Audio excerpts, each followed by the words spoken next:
Oh, welcome to the Sharpe Show. So happy to have you with me right at 7:30, a little bit past 7:30 on the East Coast.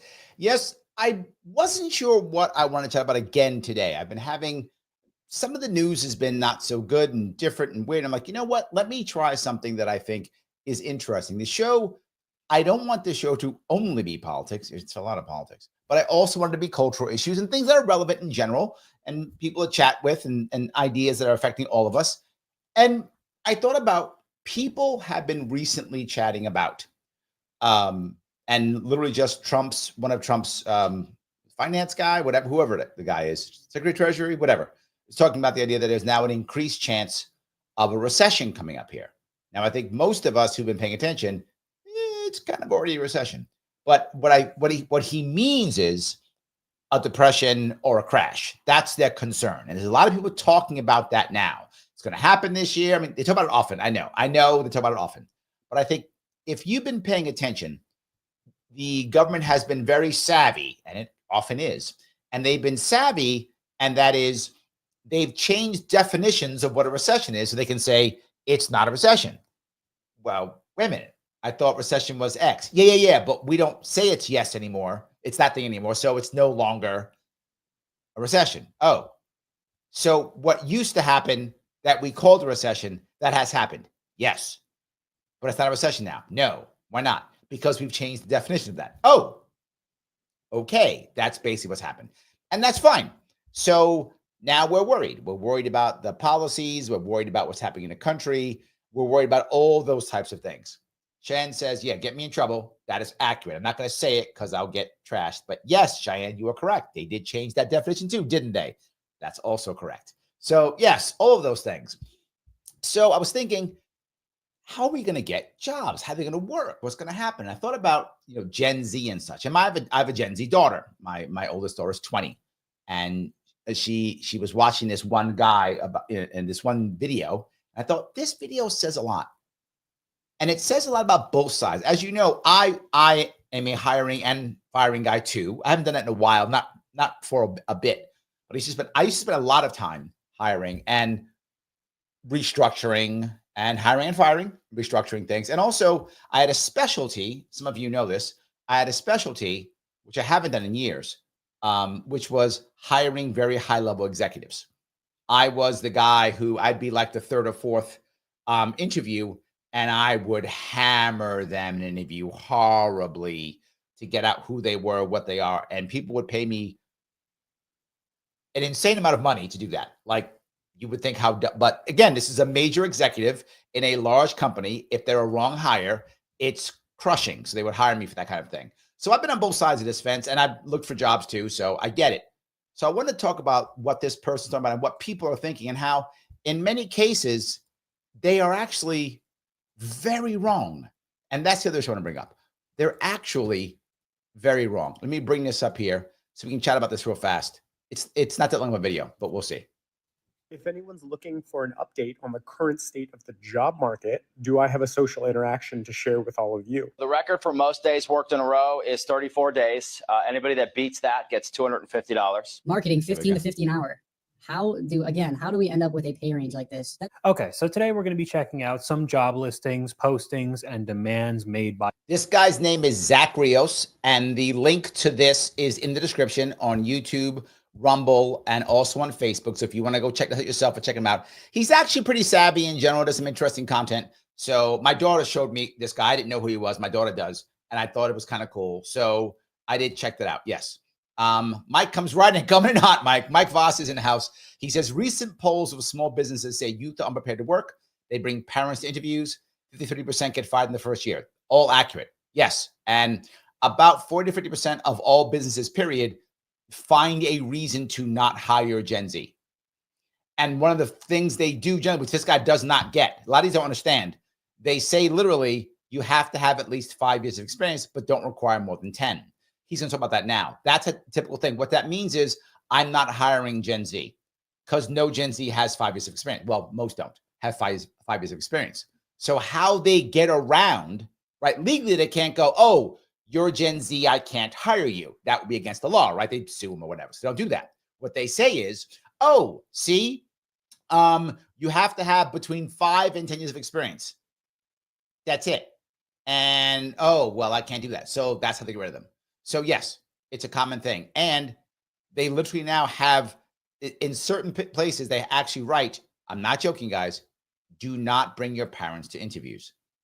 There's actually YouTube videos that tell them to not bring their parents to interviews. I know if you're like, I don't know, over 40 or 50, you might have fallen out of a chair right now because you didn't know that. Yes, that's a thing. They bring their parents. That's a problem. Lars coming in. How are you, Lars? AI is about to displace tens of millions of workers. We must work on not being irrelevant. Correct. Also, I'll cover that too. Stealing something like thunder, brother. But yes, absolutely correct. I'm talking about the AI piece also. And also, not just AI. Yes, AI, but also literal robots. Yes, literal robots that may actually not have AI. They may be part of a larger system, right? Where the individual robot doesn't have AI, but the system itself is, right? The robot's a piece of it, similar to the Borg or similar to like Ultron from the Marvel universe. So any of those types. Yes, also true. So, and what we're doing right now, what most of Gen Z is doing right now is complaining. Lars, in case you didn't know, that's not working on not being irrelevant. That's ensuring that you are relevant. So the complaining part, it's not going to work. Employers in today's market, terrible pay for what you have to do for these companies, no time off, and awful stories that you have to go to just to get a job in the first place. It's really not. This guy is all on the worker's side only. Now, don't get me wrong. I am also on the worker's side, but I am also on the employer side. This has to be a two-way street. And the problem is we are creating a world where we have to fight each other. That is not a good thing. You are begging employers if you fight them. Now, I'm not saying you shouldn't stand up. I'm not saying you shouldn't unionize. I'm not saying you shouldn't negotiate. I'm not saying any of that. What I'm saying is if you look at your employer as the enemy, you are begging your employer to replace you. Not looking good out there. And we also have some comments from you guys from previous videos about your experiences in the market. So if you want to be featured in a future video, leave it in the comments down below. But let's just jump right into it. This whole video is going to be pretty rough. Marketing 15 to 50 an hour. How do we end up with a pay range like this? That's literally. Now, if you see 15 to 50 an hour, what does that mean? That means you have to do something. And if you achieve something, you get something, right? The idea of your labor itself isn't valuable. Now, this is a very controversial piece because particularly if you are someone who believes more in the idea of socialism or communism type, that's been built upon the idea of trading labor for dollars. That hasn't been valuable in about 20 years. I'm not even joking. What employers used to work that when we were a manufacturing base and you basically were part of a cog in a machine, hourly work created value. Hourly work creates almost no value for people now. It is the outcome that creates value. But for most people, we don't have outcome-based employment, right? But the only thing that does is things like sales and such. And that can become very challenging for people. Really a range between 30 and 100 grand per year. So like how does this happen? People with a criminal record are encouraged to apply. Okay. The harder you work, the more money you will make. Okay. That's always a red flag. We routinely have marketers bringing in over 30 to 40 an hour with no limit on earning potential. Yeah. See, that's just, okay. So this is like all commission then. How many? Yeah. And the problem is people look at this as a bet. So does he, by the way, right? He also, and here's the worst part. This guy's making money online as an entrepreneur and he looks at this as a bad thing. Why is that a bad thing? Right? Why is it a bad thing? Rice Sticker says, I tried to work for Christmas tree trim farm over summers. You had to be 13 to work there. I worked selling Christmas trees too, but not over the summer. I worked selling Christmas trees during Christmas time. Oh my God, did I make a killing.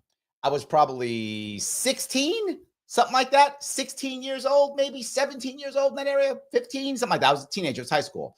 I would make hundreds of dollars in the 80s as a teen. That's a lot of money because I was out there hawking trees, right? So I would hawk trees all day. So yeah, absolutely. I get that completely. And look, people saying before, you also have people saying, oh, you don't want kids working. I don't want children working. I think 11, riot. You're crazy. 11 is too young. But if you're like 15, 16, like I was, 17, so what? Work. Who cares? Who cares? But he's upset about the idea of it being commission-based. Times have you seen that on job postings? 15 to 50 an hour. Of course, with the description of it depends on how hard you work. You know you're going to get paid basically the minimum for it. Here we go look at some of the comments. 15 to 50 is just saying we might pay you. Yeah, but here's the problem. See, again, the idea is I show up, I should get paid. That's not how the employer thinks. Do you get my point, guys? It's not how the employer thinks. The employer thinks you have to achieve something. Here's the problem that many of you don't know. A whole lot of people today, particularly Gen Zs, this is a thing. Do your homework, everything. I'm making this up. This is a thing. Gen Z get a job, then purposefully don't show up the first day. That's literally a thing. And they do it, I'm not joking, to show their autonomy, that they're not controlled. Yes. That's really a thing. Again, I'm making some of you fall to your chairs right now. I know that. I'm aware of that. And that's a real thing. They like, and then they go on social media and tell people what they did to show how cool they are. Then they get mad when they get fired. Then they get mad when they get fired. What? Yes. That's actually a thing. Here are the comments now. 15 to 50 says, it's just saying we might pay you. Well, maybe you might do some work. Here's the problem. If I hire you, show up day one and do nothing, I still got to pay you. What people don't understand is the employer does have some risk. And here's the worst part. If it's a big company, they're right. Big companies are able to absorb this. What happens when you're a smaller company? What happens when you're a smaller company? You have maybe 2 or 3 employees. You hire somebody, that person is a complete waste. You train them, you spend all the time and energy, and they leave in 2 months. You got to read your whole thing. You've lost time. Remember, when you're training them, you're not working your business. You're just losing money. And here's the response all the time. Well, then he shouldn't hire somebody. Good, so no jobs. So you know what your answer is? Stay home. And here's the second piece. Tommy, the guy who's doing this, don't take the job then. No one's forcing you. And in fact, here's the funny part. By not taking the job, you're actually helping them. What I mean by that, half of these jobs that are posted out here, they aren't real jobs. What I mean by that, they don't want you to take it. Larry, I mean, that's dumb. Why in the world would particularly large companies make a bunch of jobs that they don't want you to take? Because then they can tell the government, see, there's no labor force out here. Nobody wants these jobs. Nobody's qualified. What does that mean? Give us more migrants. I'm not joking. That's not conspiracy. If you think it is, you're just fooling yourself. That's one of the reasons they say, see, we need more migrants. Why? Because no one can take these jobs. See, no one can take this job. You see anywhere, there's labor pressure everywhere. That's true. They'll do this. I need more H-1B visas or whatever I need. I need more this visa, that visa. Of course they do. Yes. And about 40% of companies, period, do not want to hire Gen Z at all. So, Lars, thank you for the super chat, my friend. Click like and share and leave a comment for the Al Gore rhythm. He is correct. You should do what he says. If you like what I'm saying, I know you do because you're listening. Since you're listening, you like it. So stop playing yourself. Instead, click the button known as Lima, India, Kilo, Echo. Click that button now. In fact, if you can, and I know you can because you got fingers. I know you do because why you're clicking. Or use your nose if you don't have fingers. I don't care if you got fingers. Whatever. You can use those funny things if you want. I can't see. Use whatever appendage you want to use and share this into something else like Facebook, like, I don't know, I'll share it on Rumble. Can you share it on Rumble? Share it on YouTube, wherever. Share it on X. Do that if you can. And of course, if you want to, please subscribe and follow. That's free. Of course, that's free. Super chat me like Lars if you want to. And you can also become a member if you like. Also a good idea. Become a member if you want to. That's also a great thing. All right. So yes, that is what's happening. You're seeing those issues. Let me keep going. They start you at 15 now, and you might get 50 an hour in like 2040. Commission is a red flag. I mean, we just have another screenshot, just a staple where some person wants a nanny to take care. Why is commission a red flag? Commission is a type of job. If you don't like commission jobs, don't take them, right? The idea that they're angry. This is my problem. If you don't like a commission job, don't take one. It's not for everyone. I get that. But the problem is this guy who basically works on commission, right? He's a YouTuber. So he's basically working on commission himself. Well, why are you angry that they're on commission? Just go, oh, not my kind of job. Uptown, 212 HVAC says it exactly the same. It's a mutual contract. If you don't like the pay or the type of pay, don't take the job. Correct. Again, I get if you don't want that kind of job, but why are you angry? You want to be angry at somebody? Be angry at the government. Yes, I got some more stats for you after this to show how bad the government's screwing you over. Oh, wait a minute. Larry Sharpe talking about how the government's bad. Yeah, kind of my thing. Of their children and are paying next to nothing. And I guess they expect for people to just start lining up to take care of their children. I'm once again looking for a babysitter at the moment. Hold on. He said, you expect people to be lining up. And she starts us with, I am once again looking. What does that mean? People were lining up. The evidence is there, my friend. You're supposed to be a smart guy. You act like you're a smart guy. You're a little smug. Well, people are lining up. Literally, they are. Immediately red flag because the last one ended up probably quitting. Would be able to take care of my daughter, and I'd be able to pay you $125 every 2 weeks, as I only get paid $12 an hour. So because you don't have a high paying job, I guess that means somebody who's going to be taking care of your child should be getting paid even less. But again, that is literally business 101. What he just said. So if this woman wants someone, that's all she can pay. Who is forcing you to take $62 a week? And I might go, Larry, that's dumb. Who would do that? Let me tell you why. Because for many people who remember, about 60 to 70 million Americans get a monthly check from the government every month, about 60 to 70 million. Some of those are on some form of SSI or disability. Those people cannot get a certain amount of money. They just can't. Otherwise, they lose all the benefits. It's called a benefit cliff. This is how dumb our system is, right? You make $1 over X, you lose everything. Well, if you're at home on SSI, disability, whatever the case may be, and you're not able to, and you want to work and do something, and you want to get out and do something, you would take a job like this. You absolutely would. Of course you would. You get paid $250 a month under your requirement. You have some other side gigs that make some cash. So you get to make some money, not lose your benefits. You don't require benefit from her because you're getting from the government. So you keep your benefits and stay busy. Hang out with some kids, get out there. What if you are someone who is disabled? You can't do much work, where if traveling a lot is a problem for you. So you would drive to her house, watch her kid, and drive home. Or maybe you have a roommate who helps you out, and your roommate drops you off and picks you up. You're going to sit around watching the kid on TikTok anyways. You can watch TikTok in your house, or you can watch TikTok in her house and eat her food and watch your kid and get paid you $250, which you're using for other things now. So this stuff can actually work. So he doesn't get it. And neither does his audience. Like, they don't understand what the real world is like today. There are people who would do this for that specific reason. That literally exists. Yes.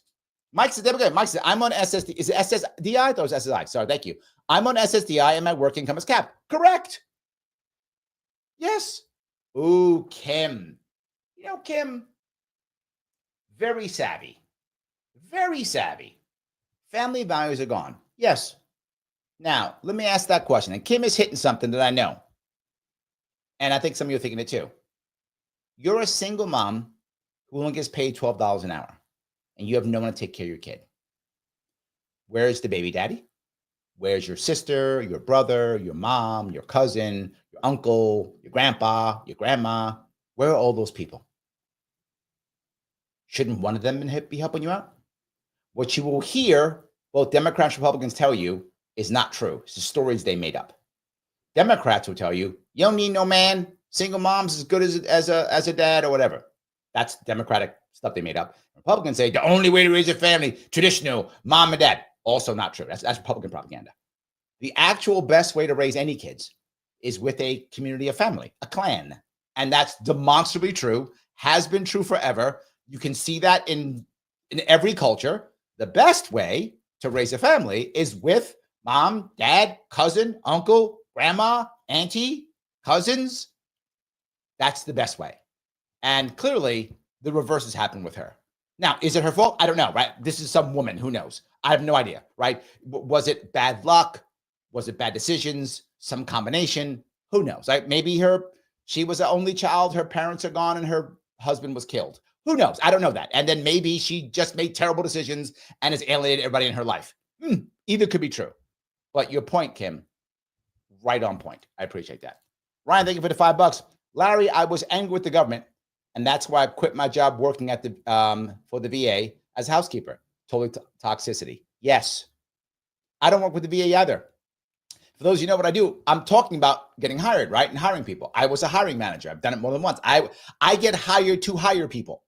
So I said, I'll go to the VA and I'll work for them for free. I didn't even ask for a government contract, right? When I do veteran training, it's always free. I did it for, oh my God, college here in New York. And of course, now I'm forgetting it. Shame on me, but I did it for a college here in New York. I've done it for the Yellow Ribbon Foundation. I've done it for other places. I went to the VA and I said, I'll do it. I will train your guys for free. And they gave me some terrible rubric that I had to fill out. I looked at the rubric and I said, okay, all of this is garbage, useless. You're harming them. And the VA said, no. You have to teach them this. I said, this is useless. You are literally hurting them. No, but that's the rules. Okay, no. Okay. Literally, I'm a professional. I have a company and I teach this stuff to people. They pay me thousands of dollars to teach this. I teach it at colleges. I want to give it to you for free. And they went, no, you must follow the rubric. It was things like, and this is going to drive you crazy. This is like 2008, 9 in that area, something like that. Most of these vets coming back from Iraq and Afghanistan. I'm trying to teach you that point. Maybe it's even as late as 10, 11. And they were like, no, we have to teach it. And some of the rubric was, I'm not joking, the type of paper your resume should be on. 2011, who the hell was using paper resumes? Who's it now? Like that was the thing I had to teach. So anyway, I get what you're saying completely. Totally bad. An embarrassment, actually. So yes. All right. Let me keep going down here. Gets better. I get paid every 2 weeks, my hours from 8 to 4, but I'd need a ride to work and then a ride back, of course. Gas money would be provided. So you need to take care of their kid and drive them to and from work. Let me know if that works for you. I love when people post this kind of stuff on Facebook as if there's going to be any takers for these jobs. She said again looking, which means there were takers. What are you talking about? The reality of it is, this is what's probably true. I don't know this woman. But here's what's probably true. She's probably toxic as hell.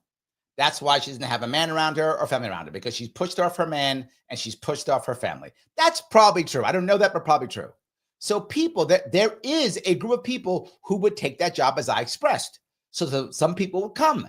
She's probably toxic as hell and she pushes them away, right? If people are constantly getting fired, it might be you. So it's probably her. She's probably a toxic person. That's probably true. And at least there we could see a comment section most of the time. They just get made fun of so heavily. It's pretty funny. But we have another one, just a full job description of a whole bunch of different qualifications, how long you're working, but not looking for candidates with 10 plus years of experience. Bingo. Just 5 years. Because 10 years in a specific line of work means you're probably going to demand some pretty good pay. And that's not what employers want in today's world. They don't want somebody brand new, fresh out of college. That's why it's so difficult for everybody with a brand new degree to get a job, because those kids don't have enough experience. But if you have too much, then, we'll actually have to pay you some decent money. So, okay, two parts of this, which he doesn't get, and most people don't get. Most people don't get. All they're trying to do is avoid Gen Z. That's what this is. He doesn't understand that. What the employer, if you're savvy, and again, I'm the guy who writes job descriptions, right? So if you're savvy in writing your description, you don't want, if you really want to hire someone, and there's two separate issues here, I want to be clear on two parts. Some of these people really want resumes. I'll explain why in a second. The vast majority do not want resumes. They want as few resumes as possible. That's why they use AI to go through them. It's a lot of time and energy to go through resumes. So you want to make it to where most people don't apply. But you can't say, no Gen Zers, you guys suck. That's what they believe. Now, so what do? You can't have less than 5 years experience. Guess what a Gen Z is? Now, he says, well, you got to pay him for more than 10. But I don't need more than 10. And he doesn't get it. Too many people do this. And I hear this all the time. This is the craziest thing. Larry, they got to pay me more. Why? I got 2 master's degrees. They don't give a shit. I don't care. But I paid for it. Okay, so you were dumb. That's your fault. I don't know why you paid for 2 master's degrees. Nobody cares. But I'm educated. Nobody cares. You don't get a checkbox because all my people have master's degrees. If I don't get what I need from an employee, I don't care. To be forward, this is back, and this is probably 10, 15 years ago. And if Lars is still listening, he'll probably hear me on this one. There was a time when if you were looking, still true now, but if you were looking back then, 10, 15 years ago, it was already starting, high tech, like really cutting edge tech companies, if you wanted to be in that world, if you had a master's degree, it was a no hire. Let me say it again. It was a no hire. They would go through and go, master's, nope. Master's, nope. What was their mindset? Their mindset was, you don't do anything. You just go to school. You don't do anything. So they literally, if you wanted to, now, that was not true in big business and government. And to this day, still kind of not true for big business and government. But most even average companies, they see double master's degrees? No, that's why they don't want it, because you just want lots of money because you spent lots of money, not because you can provide value for the business owner. Now, no, if you're working now and you're and looking for work and going, but Larry, I have all this education. I know it sucks when I tell you threw your money away. I know it does, but you threw your money away. Yes, absolutely. Laura says it right there. I favored veterans over master's degrees when I hired people. Correct. Most people do. Why? Because veterans go get a job done. Master's degrees ask questions and study stuff. Yes, I'm not making this up. Why do you think there are so many people who are underemployed? Well, I think right now when all the layoffs are happening, the vast majority are women. The layoffs now, the majority are women. Why? Because women are bad? No, because women are overqualified. They have more degrees than men do. That's just statistically true. They have far more degrees than men do, right? So you have far more degrees than men have, which means you demand more money, but don't produce any more value. The same as the guy, right? Your value to the company is the same as the guy, but you have 2 or 3 degrees and you want more money. Well, I got to save from the guy. He's cheaper. You're gone. And you might go, Larry, that's cruel. That's reality. And I'm trying to let you, if you're in your world looking for work or you know someone who is, that's the reality. So they don't want that. Let me go to the opposite side. Why would they want resumes? A lot of these jobs, as I mentioned, aren't actual jobs. They're done either to pump up the numbers so they can get more migrants, but something else. If you see actually AI is doing it. AI is actually putting out a bunch of stuff out, right? Saying, hey, come on in, we got a job for you, whatever, and they're never going to hire you. Why? They're literally collecting data to sell it. Again, some of you, I know you're falling off your chair. Yes, they're literally collecting data to sell it. So they have massive bots that go out and collect all your resumes, scan all the data, put all the data in a database, and sell that data. So you're giving them data for free, which is why you will hear me always say the same thing. Never use the shotgun method or machine gun method for getting a job ever. It's always fewer resumes to specific jobs with cover letters, or don't waste your time. That's it. Fewer jobs for specific places. Absolutely. Yes. Cheyenne says, thank you for being a member, Cheyenne. My sister-in-law is getting her master's. She's basically accounts for a nonprofit. Yeah. And she'll be struggling with debt most of her life. I don't mean to be mean. I hope that she loves her job. If you love your job, you go. Please do it. Pay the price. You love your job. Happiness isn't only about money. But if she's doing it because she thinks it's a good deal, unless she works for government or a very large legacy organization, those organizations often have rules within their HR that say they will spend more money if it's higher, if you have more education. Only those. Shane goes on to say, oh, I know. Yeah, absolutely. It is. Yeah, absolutely. Ganjan88, thank you for being a member, says, Larry, I appreciate your perspective on why companies ignore master's degrees. as someone starting a business when I'm not at work, it makes sense from a hiring standpoint. Correct. Yes. Correct.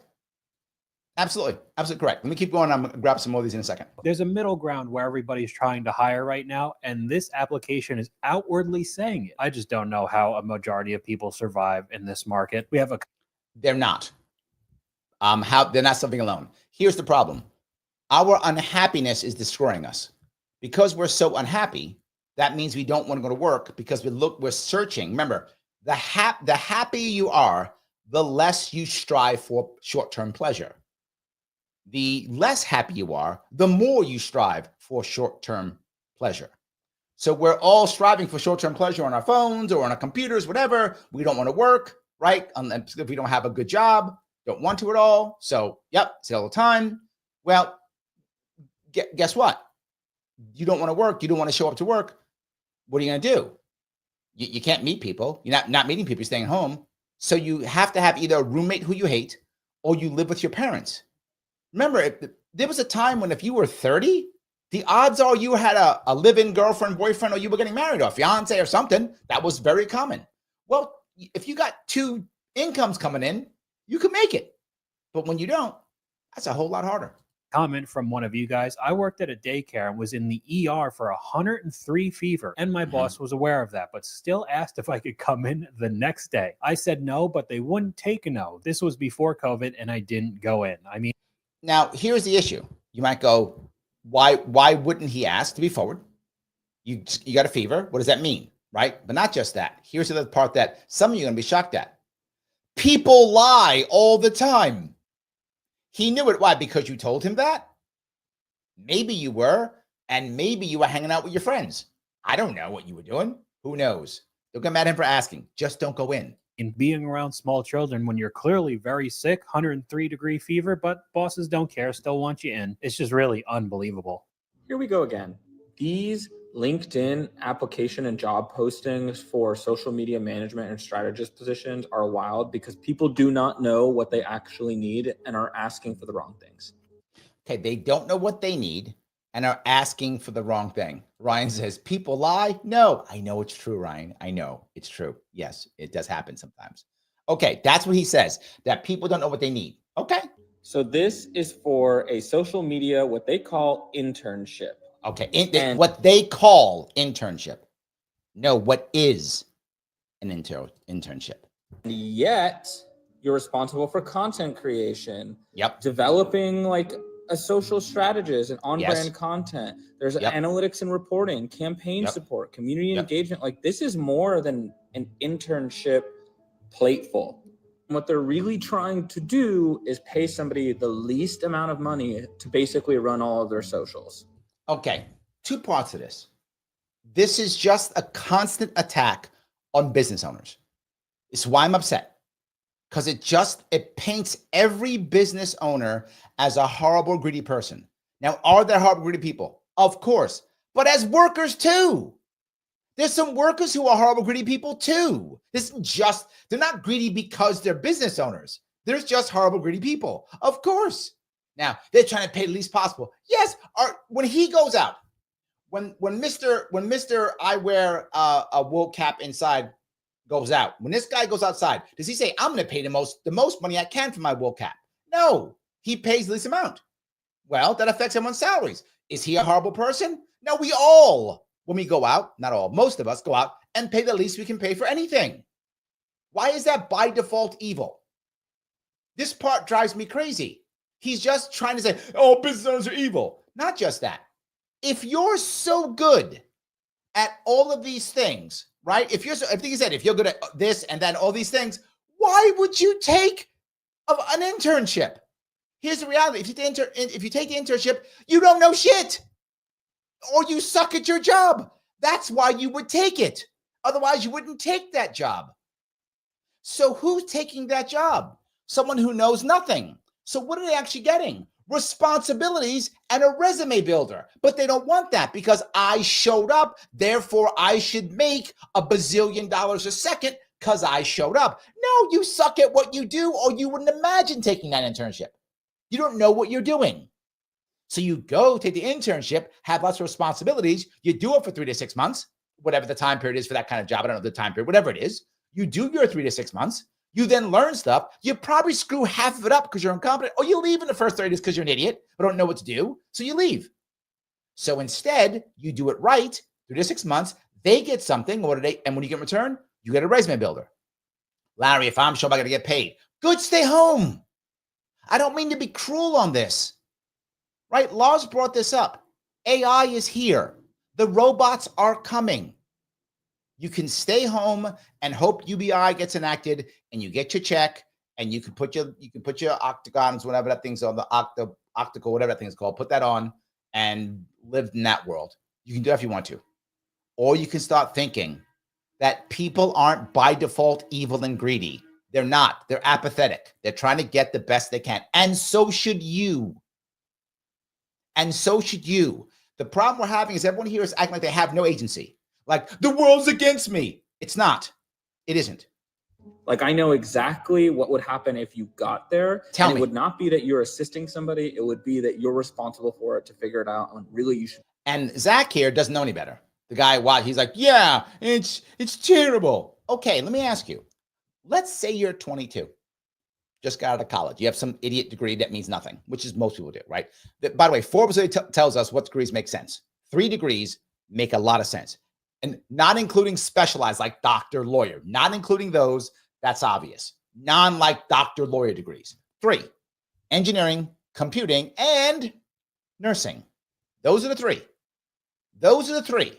Engineering, computing, nursing. The other ones, you threw your money in garbage, right? Unless it's specialized, like you know where you're going, right? If you know where you're going, most people don't. But if you're saying, hey, I want to be a teacher, you can get a degree in whatever, education or whatever, because you know where you're going, right? Oh, I want to be a doctor, so I go biology, makes total sense, right? If you know where you're going. Most don't.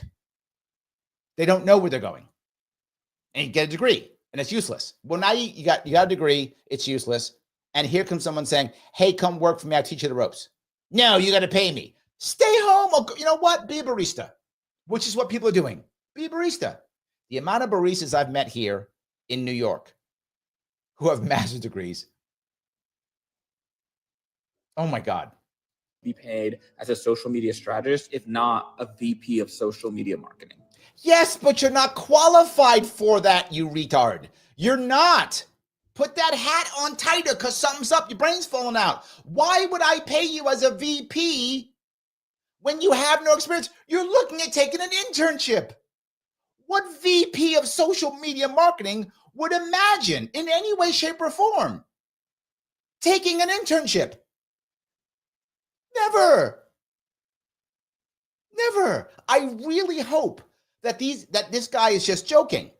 Sadly, Zach is like, this is true. Yeah, it makes sense. He's nodding his head. He doesn't know any better.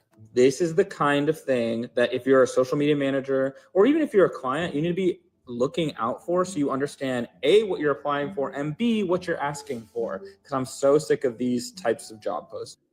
Yeah, but no one's taking it. Who thinks what you want? You're just getting TikTok clout, I guess. But these companies know how desperate so many people are just to get a job, period, that if you just read the description. Okay, there's no money involved. It's not a job. It's an For this internship. posting, you'd know you'd be doing way more than what the initial title would want you to do. But yeah, Ryan says St. Louis, Casey, and Chicago also have a lot of baristas and master's degrees too. Yes. And the federal government keeps throwing money at people, saying take more money, get more degrees, get more education. It's not the answer, right? There was a story, I forgot who it was. He was talking about why people work in China, why people looking to start their companies and bring their work over to China. And most people say, well, it's because, cheap, simple labor. That's not the cheapest labor right now isn't in China when it comes to factory work. It actually isn't in China anymore. It was for many years. It is no longer that. There are other places that give you actually cheap labor. Mexico's actually pretty cheap and it's close to America. So some of the factories going to Mexico. Vietnam is cheaper. A lot of those are.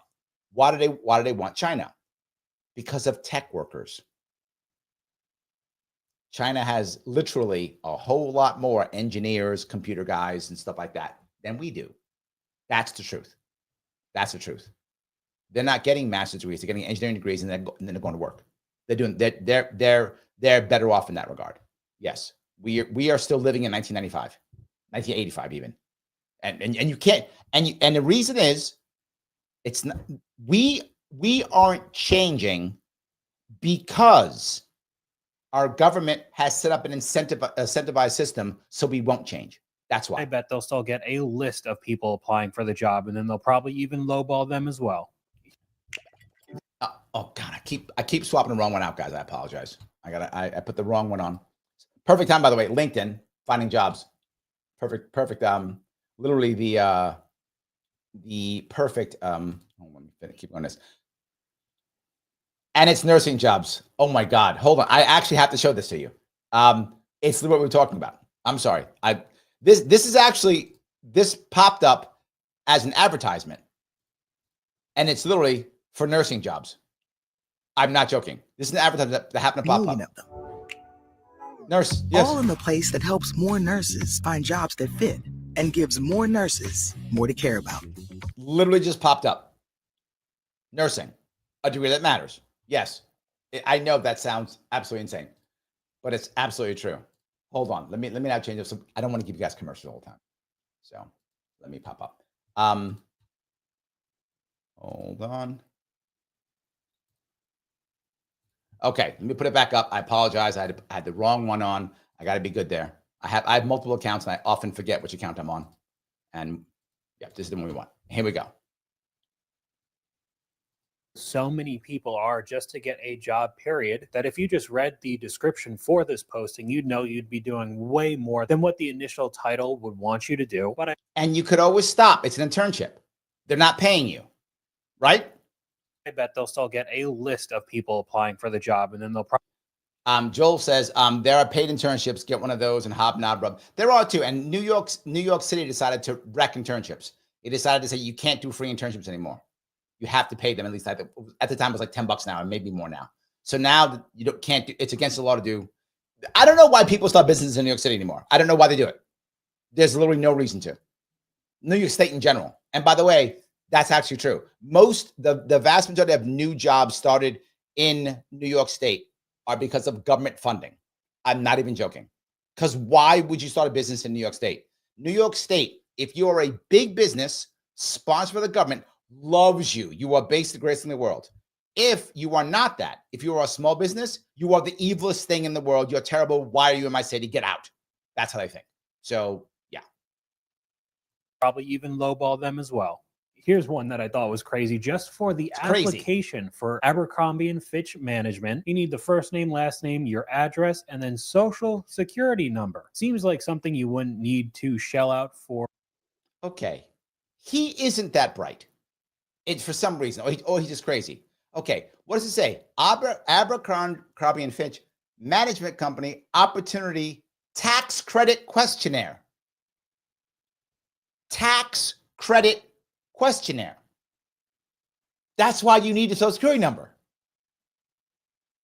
You could just read, homeboy. He just wants to be mad. Like he just wants to be mad. Yes. And there's a little button there that says, if you look at it, I don't know if you can see it. Let me make it bigger for you. If you can, can you see this here? Hold on. Right in this area where I'm circling right now, it says why we need this. You could just click right there and it would tell you that, right? You're not working for Abercrombie and Fitch like to go work in the store. If you look at the bottom here, it says, have you worked with Abercrombie and Fitch Management Company? It's not the store. He's working in the finance department, which is why you require a social security number. You have to do a credit check on people like this, because if you have a credit problem, they're not going to hire you. That's legal, by the way. If you're going to be dealing with finances and you have terrible credit, they cannot hire you because of that. They can. Other reasons doesn't matter, right? Other things. And also, they can also do a criminal check, because if you've been convicted of fraud or embezzlement, they don't want to hire you, and that is legal, right? They can't not hire you just because you're a felon. But if the felony or the problem is directly related to the job, they can do it, right? If you're applying to, work as an accountant and you just got out of the joint for embezzlement, they don't want to hire you. You're a proven embezzler. So yeah, he doesn't get it. That's the funny thing is he just wants to be mad.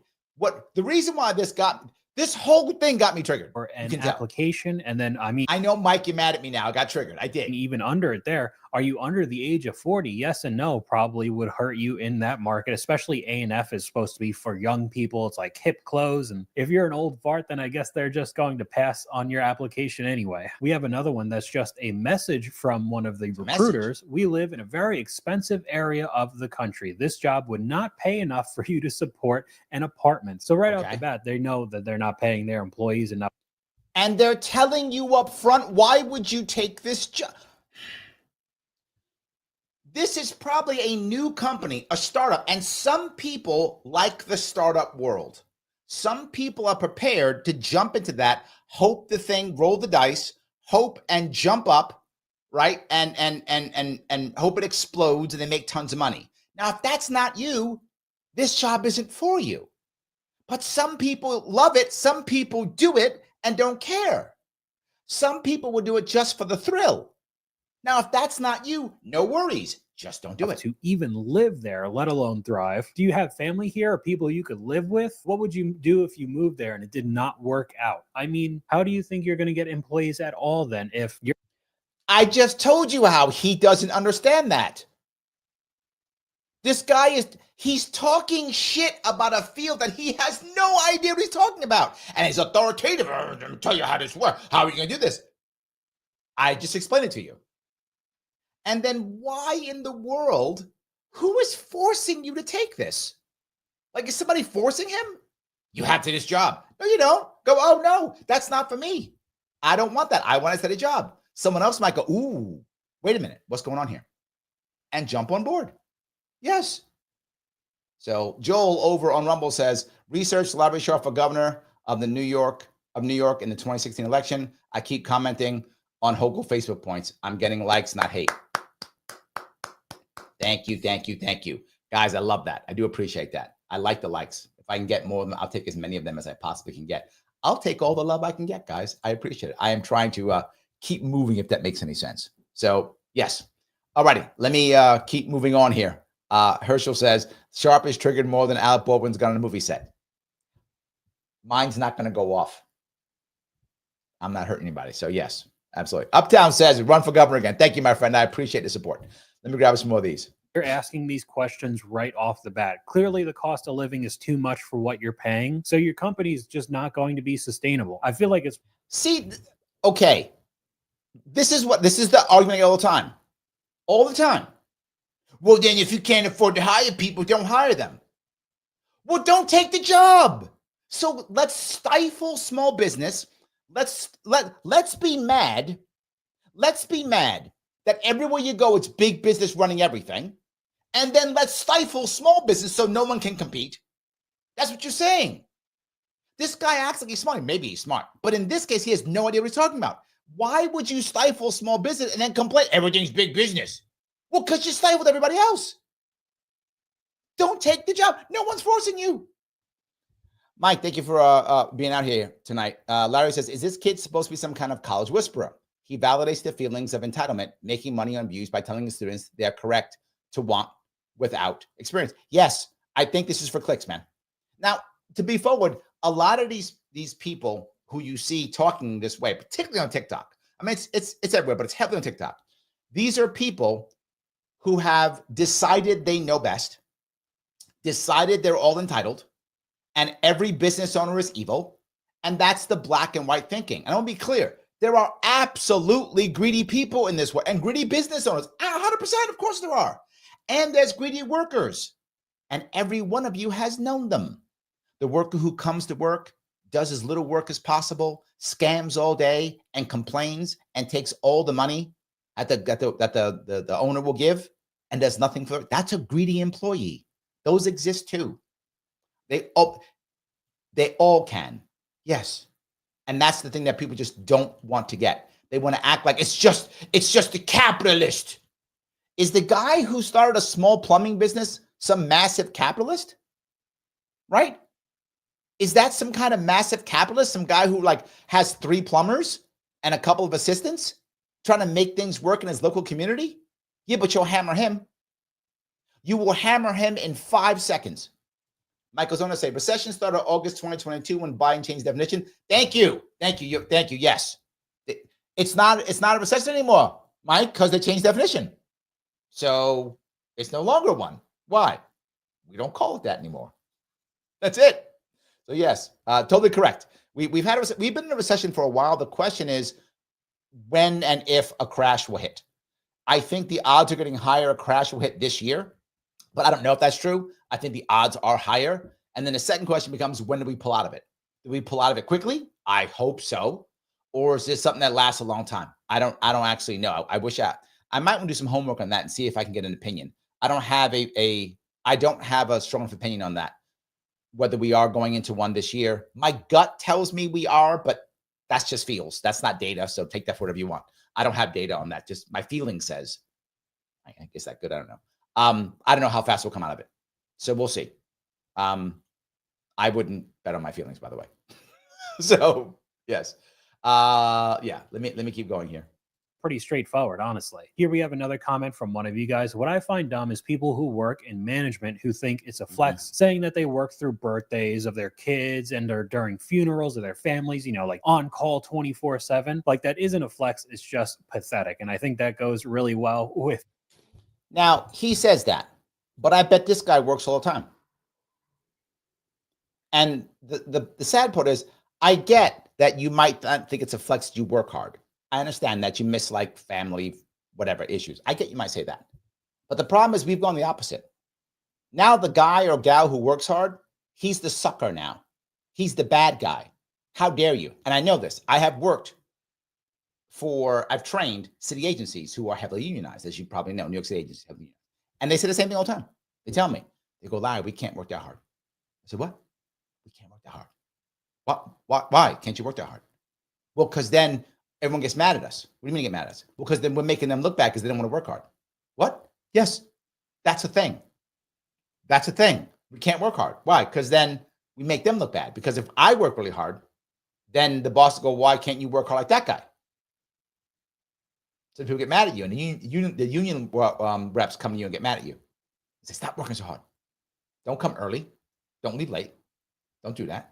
Now, I'm not saying you need to or have to. You should do the job that you're paid for. I believe that. My point is, if somebody wants to work hard, you're going to shame them now? Maybe the guy or gal likes the job and wants to work hard. Maybe they want to get promoted. Maybe they want to start their own business. Let them. I'm not saying you have to. You do the job you're getting paid for. Okay. Follow the job description you got when you got hired. Okay. But somebody wants to work hard and you're going to shame them? That's how it works now. They're shaming the guy who wants to work hard and build his career up. If that guy thinks it's a flex, then it is, because he thinks it's a flex. If you don't, then it's not for you. I'm not judging you for working hard. Why are you for not working hard? Why are you judging him for working hard? Maybe he loves his job. Maybe he wants to get promoted. But here's the problem. They will always go, he should get promoted. This is what they'll do. And again, if you've worked in a shop that I'm telling you about, you know what I'm talking about. He should get promoted. Why? He's only been here 2 years. I've been here 5. Yes, but you suck. And you're a jerk. And you don't do your job well. You're bad at what you do, and you're an ass. And no one likes you. So why would they promote you? Because I've been here. I did my time. I don't care about your time. You suck at what you do. You shouldn't get promoted. I'm just being forward. But in many instances, I am wrong, because they will see the 5 years and promote them. Because 5 years. Because time is what matters. Now that's going away. Now you might go, Larry, that's bad. It isn't. The problem is unions haven't shifted yet. Unions have to shift into that mindset. Unions are still in the 1950s, 60s mindset. That's why they're failing. That's why they're failing right now, by the way. They're failing my corrections officers right now. They're failing because they're in 1950s, 60s mindset. So, and the business is like, we don't like that mindset anymore. So now we're enemies. I mean, they've been enemies before, but now it's worse. So yes. Jared says, bringing your parents to interviews is wild. I have Asperger's and can struggle with interviews, but I die of embarrassment if my parents came to the interview with me. They don't know any better. They don't know any better. They really don't. They don't know any better. And there's a thing they've changed, right? From, and Kim brings up, I'm sorry. Mike goes on and says, why? Why would you ever think you need your parents to get your job? And then Kim says, that's how dependent kids are on their parents, Mike. Sad but true. Kim, you are yet again on the money with that. That is accurate. Yes. They bring it all the time. They do. They don't know any better. They can't imagine not having mom and dad around. They can't imagine. They can't imagine. Yes. So, all righty. Michael's gonna say, read my mind. What's wrong with commission? You have to work hard. Yeah. And again, if you don't like commission, no commission, you know, Mike, you played the commission game. I know you used to be a broker. You played a commission game, right? So you know there's a certain type of person who wants to play that game. Not everybody wants it. So don't take that job. For those of you who know, Mike used to be a stockbroker. So if you're a stockbroker, that's a specific type of job, a specific type of personality that does that, right? I used to sell cars. I used to sell beds. As I told you before, I used to sell lots of things. I used to sell Christmas trees when I was a kid. Yes. So special type of personality for that. I do not mind commission at all. Doesn't bother me at all. Some people don't like it. No worries. Yes, you do you. That's all I'm saying. You do you. All right. I don't know. And why are you mad? I go back to it. Why are they mad? The next clip. The record for most days worked in a row is 34 days. Anybody that beats that gets $250. The record for the best. Look at him going, why? What's wrong with you? Look at him saying that. First check, new people might want to pay attention to this one, is $1,625. If anybody beats that, they get an additional $1,000 bonus on top of that. So you got to beat 1625 and you'll make an extra 1,000. The record for the best day is 14. Beat that and you get $500. And the record for the best week is 52. You beat that, you get a $2,500 bonus. So, I mean, I get it. It's not all bad. Clearly, you're going to get some more money. If you beat any of these records, why is this a problem? Okay, assuming that you're satisfied with that job, right? I don't know if you are or not, but if you are, just do your job. Now, clearly something else he doesn't get. That job is obviously a heavily commission-based job, right? So anyone working that job literally is working some form of commission already. He doesn't get that. He thinks like, oh, they're just like factory workers or something. No, they're obviously working some form of commission, right? They may not even be employees. They may be contractors, which is why he says you have to work 34 days in a row. Because if you're not an employee, that means you don't have to work every day. You work when you want to. When I was a commission employee, I've been at commission contract. I've been at more than once. I work when I want to work. If I don't want to work, I don't work, right? Because I'm not getting paid. I get paid when I win. I eat what I kill. Obviously, that's the kind of environment they're in. He doesn't understand that. But the first one right off the bat, you get $250 extra if you work for more than a month straight. That's exactly what one of the comments from you guys was just talking about. Yes, because you don't understand, because you don't get it, because you're ignorant, but you think you're smart. Someone made you think that you're savvy because you got a whole bunch of likes. Wonderful. People like you. You're all wrong. About like it's a flex to work every single day, exhausting yourself for a company that you know if you left or got fired or died, they would immediately put your job posting out and within days it could be filled and you're just gone forever. Just okay. What if the company goes under? You'd go off another job. Is the company supposed to love you somehow? The company is not demanding loyalty from you. It's saying if you're loyal. Well, no, sorry, loyal's the wrong one. I'm saying loyalty, fine. If you're loyal, we'll give you more money. Don't be loyal. You don't have to be. They're not saying you have to work 34 days in a row. If you do, you get more money. Now, you as the individual go, you know what? Loyalty, not so important to me. I'm going to do my 4 or 5 days a week that I want, make my money, and go home and enjoy my life. Okay. And I've known people to do that. And if you've worked in this world, you know. And I know Mike's background. So Mike, I'm sure, remembers brokers who were in the goddamn office 24 hours a day and those who were kind of scamming around and not making much money. And whatever's whatever. You do what you got to do. You're commission-based. Some guys will do the hustle and try to close a deal every day. Some will work for a long time and get one big hit and be happy for a couple of weeks. Up to them. No, they act like you're being forced. And these people are already in this environment already. This is just a ignorance. cog in the machine, a number in their system. And you're just another job. Your resume is just another company you worked for. This screenshot kind of shows what the job market's looking like right now. We are cooked. Chat update on the job application from McDonald's. Thank you for your interest in McDonald's. At this time, we decided to pursue other applicants. If you got denied by McDonald's, I mean, you know it's really bad out there. Okay, he's just saying that to slam somebody. Here's the reality. You can be pushed away from McDonald's for many reasons.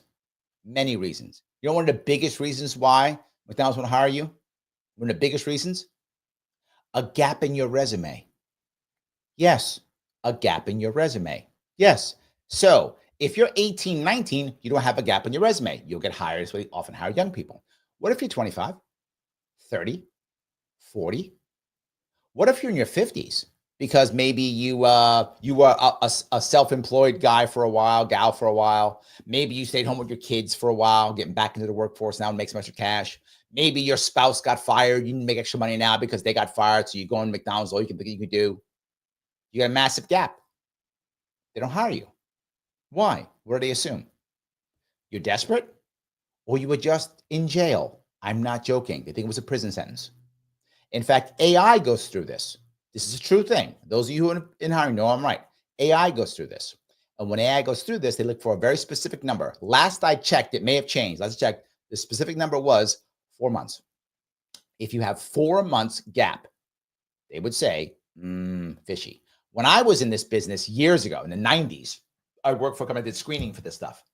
It was no AI then. We literally had people who would call up. We had people who on the phone who will call your job. We did background investigation for people who were hiring.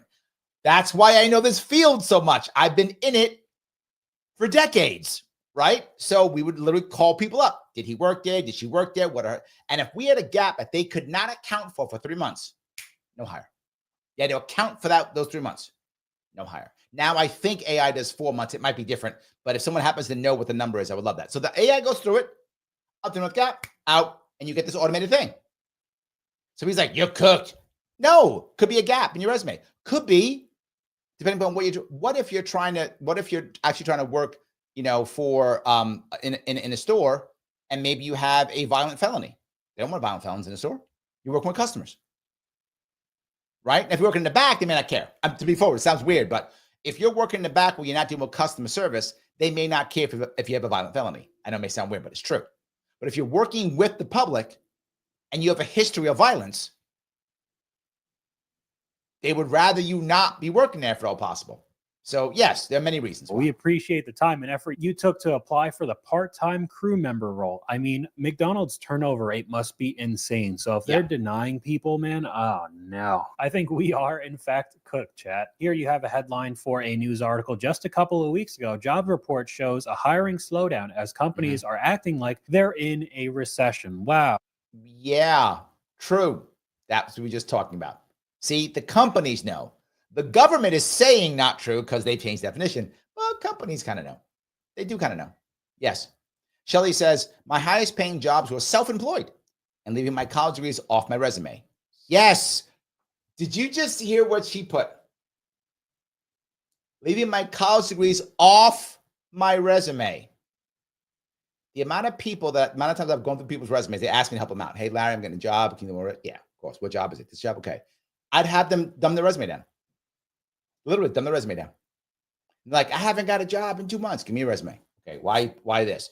And it always the same thing. Well, I'm proud. I got that. I got to show them that. No, you don't. No, you don't. They don't care.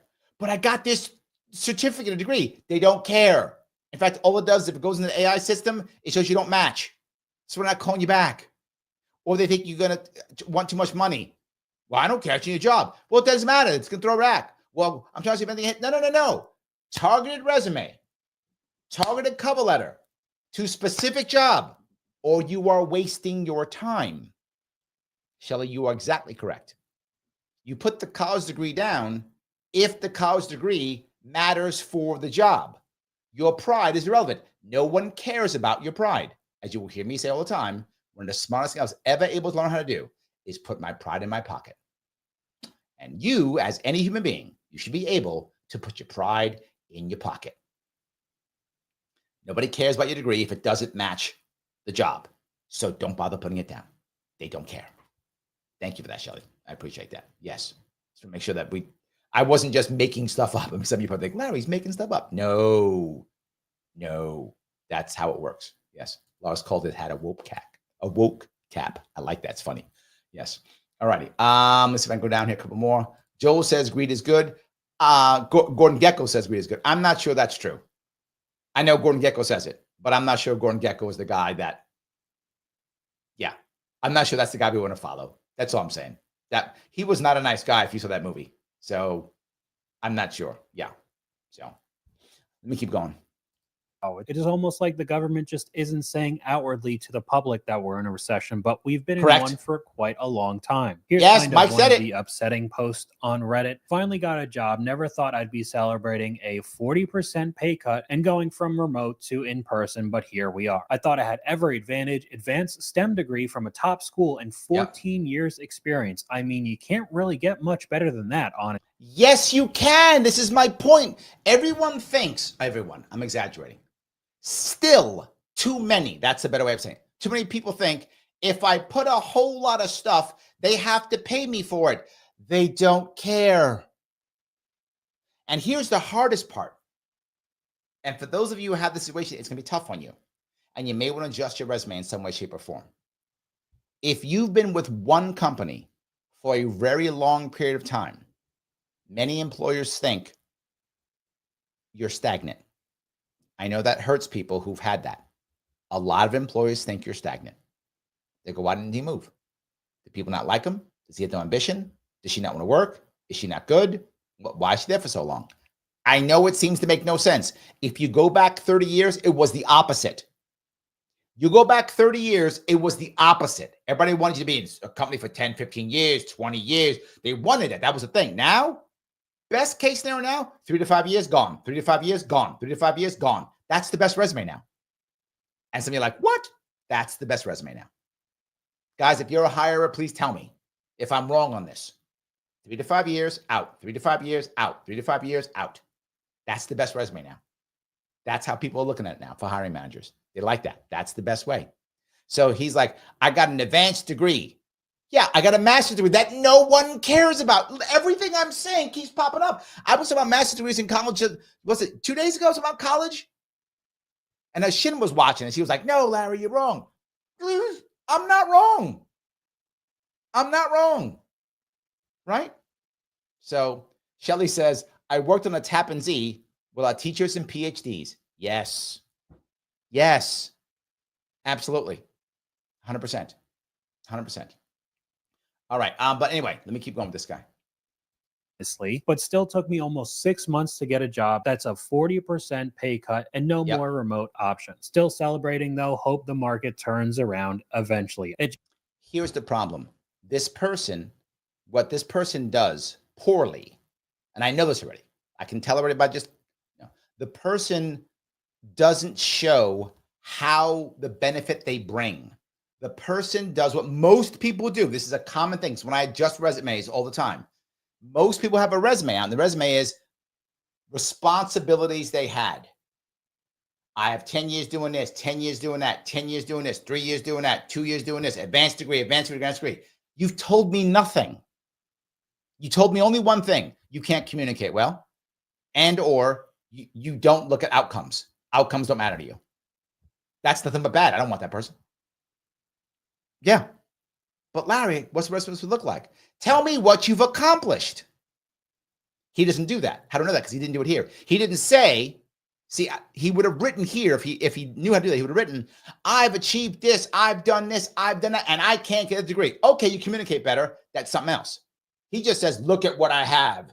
I'm amazing. You should hire me. Nobody cares. That's why you take a 40% pay cut. And they won't let you work from home. Why would they let you work from home? They don't believe you can achieve anything. Why? Your resume says you don't care about outcomes. I wouldn't let you work from home either. I wouldn't either. You think you're great because you got achievements, because you have a resume. What have you done? What have you done? I know I'm being cruel sounding cruel when I say this. This is how the world works and thinks. I'm explaining to you why this person has this. And the problem is if they go on TikTok, their circle goes, yeah, business bad. What they should do is come to my channel and I will tell them how to fix your goddamn resume. You'll get a job. You won't take a 40% pay cut. You don't know how to actually communicate. When I'm reading this, this guy's just entitled. I don't want this guy. No, he's coming to the office. Why? He's going to sit at home and think he deserves something. He's coming to office. But he might say no. Good. There's 25 people like him lining up. That's what I'm thinking. I know it sounds mean, but that's what I'm thinking. There's 14 guys like him. He'll come in. And Larry, that's cruel. Yes. But let me ask the opposite.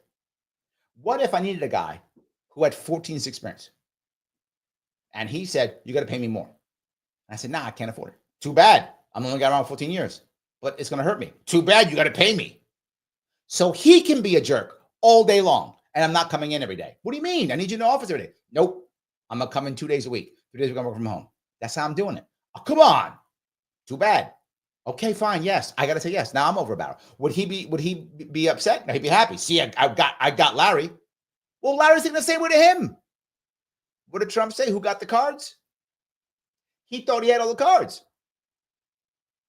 He got Pokemon cards. We playing Magic the Gathering. You got the wrong cards, homeboy. You got the wrong cards. Ain't gonna work here. You playing Magic the Gathering. Take that Pokemon stuff someplace else. Not how that works. Anyway, yes, by the way, Magic the Gathering is a superior game. Just in case you were asking, it is true, it is. Anyway, so let me keep going.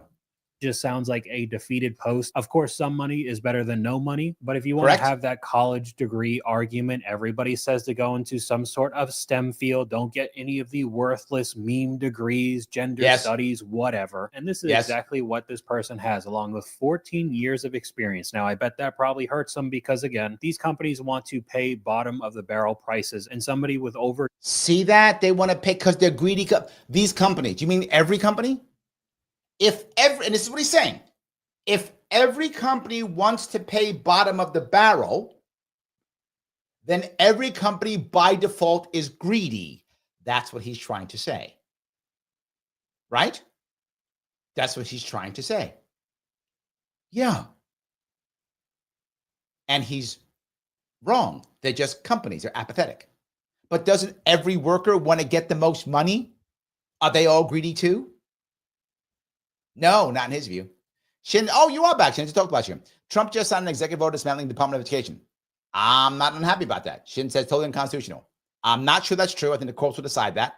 I think the Department of Education itself is by default unconstitutional. The Department of Education is not in the Constitution. Controlling education is not in the Constitution. So I would argue the opposite, but I understand your argument. Not just that, as I've gone through, and I will go through again if you want me to, the Department of Education is literally harming education. It's not neutral. It's not helping. It is literally harming. And one of the reasons I brought up earlier in this show that I brought up earlier is the Department of Education facilitates all the money going into schools, right? The billions upon billions of dollars. New York State, I think it's 8 billion. Maine, talk about just Maine, it's like 3 billion in Maine. It's like 8 billion in New York City, in New York State, like that, maybe even more now with all the stuff that they're doing. And what does that mean? That's why we push kids into college, because they're given money based upon college placement. So now we don't have vocational training. That's gone because of the federal government. They're forcing it. They're forcing people into this thought process of go get a degree. Doesn't matter what it is. College is valuable no matter what. It isn't. We're seeing it right now. It is not by default valuable. It's valuable if you have a plan or something else. It was Goldman Sachs, I think, who did a study on this back about 15 years ago. And they came up with the idea that if you're not going to a specialized school, meaning either Ivy League or very specific for your world, considering the debt that you will take on and the opportunity costs, it's not worth going to college. And Goldman Sachs said that in 2008. So again, if you have a plan, it is a great idea. If you don't, it is a waste of money. But we push it because of the federal government putting dollars in it. Not just that. That's why we don't have civics. That's why we don't have home ec. That's why we don't have Sharpe, because that's not on the test, because they're also decided by what the tests they take and the test scores. So we teach to the test, which doesn't matter. And they push worthless degrees, which again, there are 3. Forbes just came out this last year. 3 degrees that pay. 3. Again, unless you have a plan. I got to keep saying that, unless you have a plan. Engineering, computers, nursing. Those are the 3. And we just happened to see a nursing commercial that popped up from LinkedIn to get nursing jobs. when the commercial popped up here on YouTube. So yes. So I would argue it's not unconstitutional and glad. Let it go away tomorrow. Let it go under. It is only hurting. I will repeat this again for anyone who didn't hear it in the back. I say this all the time. Every single president that we've ever had has been educated when there was no Department of Education. One more time. Every single president we've ever had has been educated before there was the Department of Education. Department of Education came out officially around 79, but didn't really do anything until the 80s, right? That's when that's when it started wrecking things. It started wrecking things in the 80s. Prior to that, it wasn't anything. It started wrecking things in the 80s. That's when everything went downhill. And look at everywhere we are. Everything is worse. No one would say American education is better. Our kids literally can't read. I'm not making that up. If you think I'm making this up, there's a lawsuit now out of Connecticut. A woman who graduated, I'm not making this up. Do your own homework. I'm making an assumption. She graduated, top of her class, valedictorian, out of high school. She is functionally illiterate and got into college.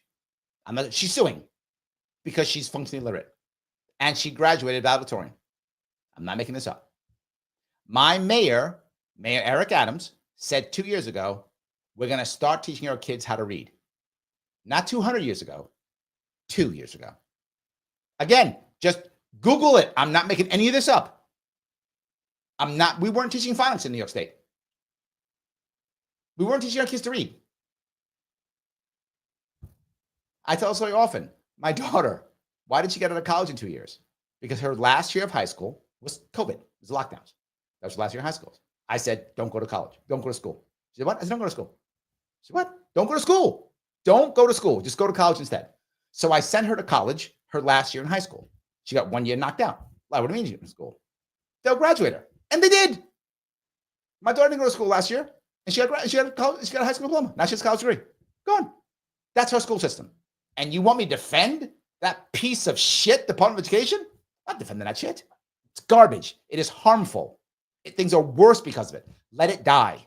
Totally fine with it. No issues whatsoever. I don't know if that makes sense. But I don't know if you agree with that, but yeah. Lauren says, recession incoming, but it'll be short-lived as AI pushes world GDP up to record levels. I hope you're right, my friend. I really do. I am unsure about this, and I hope you are right. I really do. Shin says, Trump ought to get congressional approval once this man is the Department. He never will. Okay. Shin says, Trump ought to get congressional approval if he wants to dismantle the Education Department. He never will. He can't. They would never do that. Why? Their money comes from that. Money comes from that. That's a moneymaker. Why? What congressman is going to say, I want less money going to my state? Never going to happen. Not because they care about education. They don't. They don't. They don't care about that. But because they care about cash. So no, that's silly. No way. No way. For 10 years of experience is probably an expert and will demand a solid amount of pay. And that's why he lost almost 50% of what. No, because he's an expert and that's why he lost. So this is how nutty this guy is. He thinks I, as an employer, don't want an expert.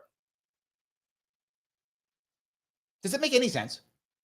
I don't want an expert. I want a guy who's incompetent. What? No, I want a guy who's expert enough to whatever I want. Just because you're super duper expert, why do I care? Right? If I want you to be able to make cups and you go, well, I can also make glasses. I'm not asking for that. I make cups, but I can also make chairs. That's wonderful, but I don't care. I want you to make cups. Well, you got to pay because I'm an expert. No, I don't. I just want to make cups, dude. You're getting paid to make cups. You don't like it? Go somewhere else. I got 45 guys who can make cups. Yeah, but they can't make chairs and plates. I don't care. He doesn't get that.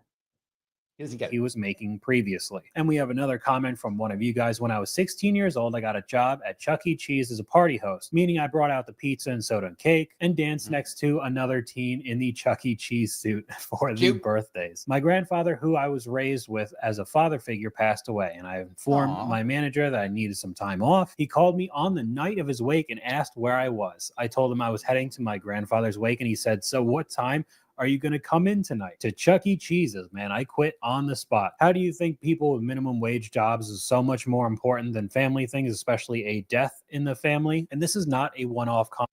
Okay. You could just say no. You can just say no. You can just say, hey, boss, appreciate it. No, I'm not coming in until Thursday.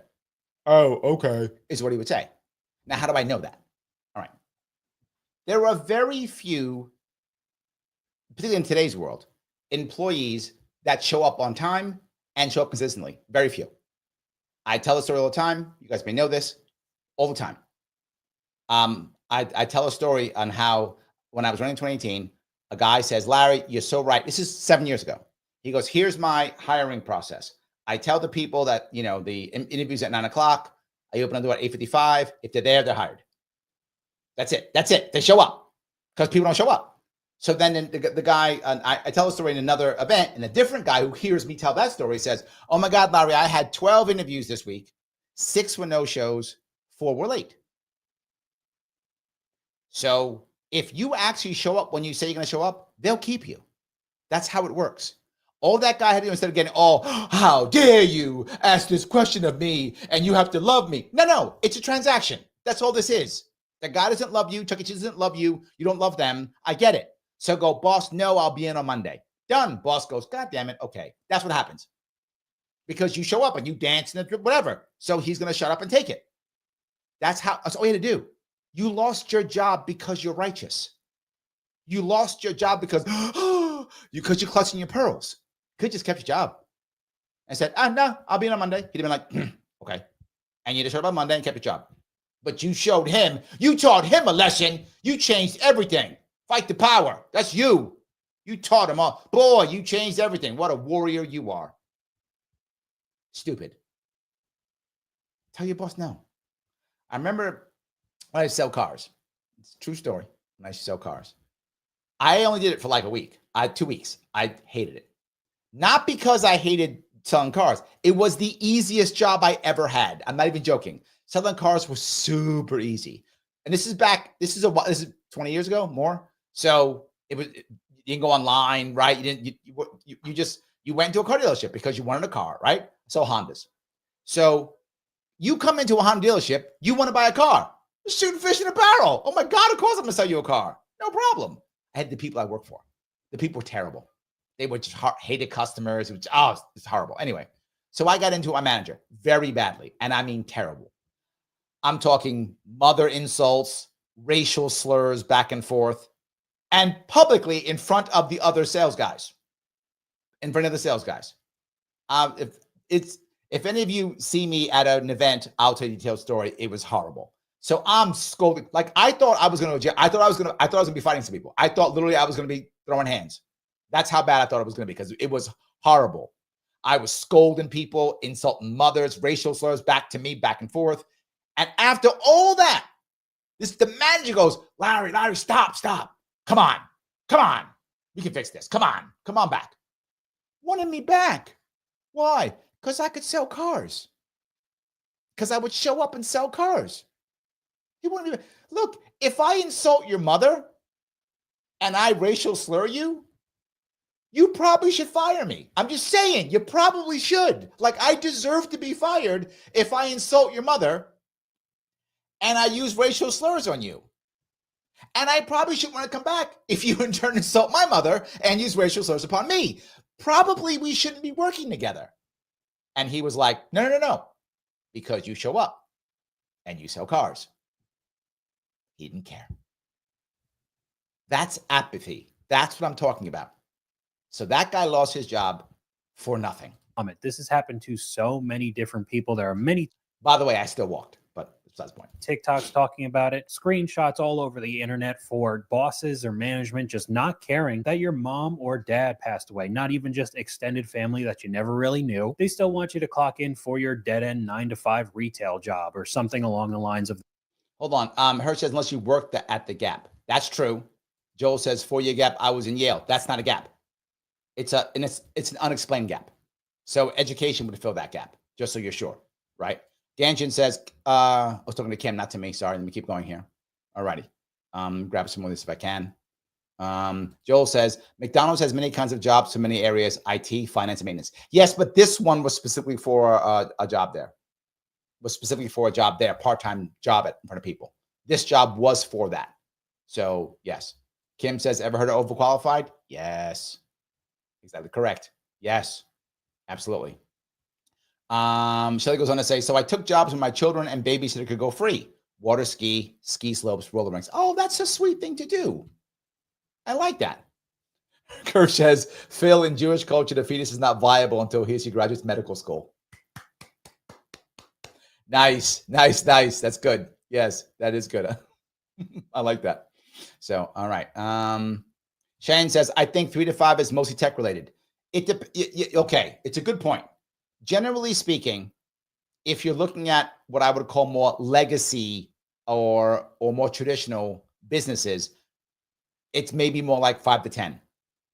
But the more marketing, I would say, if it would include that, tech communications would include that, even sales would include 3 to 5. So not just tech, but I do think you're right. The more traditional or more conservative it is, I think that number does change a bit. I would agree. It does change a bit. Yeah, it does change some. Absolutely. So, all righty. Let's see here. Nate says, not for nothing, lie, but most employers will hire anyone with a pulse. It's hard finding workers, especially upstate. That's my point. You're totally correct. That's why that guy who said, I open the door, if he shows up, he's hired. Yes. What they're looking for, and Nate, it's because Nate's a workaholic, right? So if you have a work ethic, people want to hire you. And many of the youngins don't have that. In fact, they're trying to be righteous more than they are anything else. So yes, that liberal lady says abolish DOE. Yeah. I'm not talking about abolishing education. I'm talking about abolishing government involvement with education. Yes, and yes. 100%. Absolutely true. Yes. Christine, pop the cork. I've been saying Department of Ed needs to go for 30 years. Yep. Not surprised. Yes. Shin says, Larry, every president we've had was born prior to the Civil Rights Act of 1964. Your point? My point is they weren't educated by the Civil Rights Act. Were you educated by the Civil Rights Act? I wasn't. Nobody was. They were educated by the Department of Education, which didn't exist. So somehow they got education. Not just that, we went to the moon before the Department of Education. Yeah, we built the Twin Towers before the Department of Education. We built the Empire State Building before the Twin Towers. We won World War II before the Department of Education. We built the internet, the beginnings of it, before the Department of Education. So it doesn't do anything, is my point. That's my point. So that seems obvious. I'm surprised that you would ask a question like that. It's obvious. He's not educated by the Civil Rights Act. Yeah. It's not an issue. So yes. Law says, preach, Larry, preach. Yes, thank you, my friend. I appreciate that. Yes. Mike says, yes, Hartford High School. Oh, that's the name of it. Thank you. I knew it was in Connecticut. Mike, oh, no, of course. Yes. Hartford High School, so sad, and how many others affected that don't have money/time to sue. Glad Department of Education going away. Dems want it only for indoctrination and union donations. Accurate. Yes. Shin says, no, and you think that girl situation and literacy in general would improve without the Department of Education? 100% yes. Absolutely yes. And how to know that? I did a show on this. You must have missed it. Literacy rates have gone down since the Department of Education has taken over. Yes. Literally yes. The data is in. Department of Education does not matter at all. And would literacy go up? Yes, it would. How do I know that? Because if you look at places where they don't have one, I mean, they don't pay attention to it, like private schools and stuff like that do very little with Department of Education, take very little money, if not any. Some take none. They have the highest literacy rates. Yes.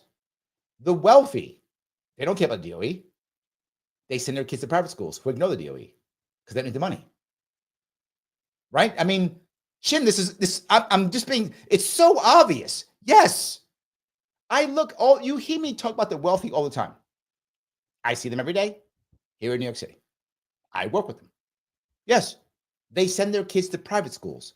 If private schools ignore DOE, the DOE is not going to arrest people, right? But how it controls you is through not giving you money. Well, if you're wealthy, you send your kid to a private school. The private schools in New York, the average is something like $7 or $8 a year. Something that's the average. But for the high-end schools, they're 20, 30, 40 grand a year. If you're dropping 40 grand a year for your kid, and that's not college, that's like middle school. You don't care that the money coming from the Department of Education. In fact, to be false to me, man, I know this. They don't have the same hiring criteria. You go to a private school, many of them don't have teaching degrees. I'm not joking. They don't have teaching degrees. You don't have to. You're not taking any state or federal money. You can hire who you want. Your curriculum has to be, you know, whatever state, whatever, but you can hire who you want. They hire people with no degrees if they want to, and they do. They hire people who do things, who've been someplace, and they hire that person as teacher. No teaching degree. I know that they've taught math. There are schools that will hire a math teacher who is on the spectrum. You know what I'm talking about. No college degree. Yep. Happens all the time. So clearly, yes. Obviously, yes. 100% yes. Not even close. Yes. That's all I'm saying. I hope that was clear on that one. Roy says, many work just hard enough to not get fired, get paid just enough, they don't quit. Yeah, also true. Yep. Yeah. I think it goes both ways is my point. I think it goes both ways. So, yes.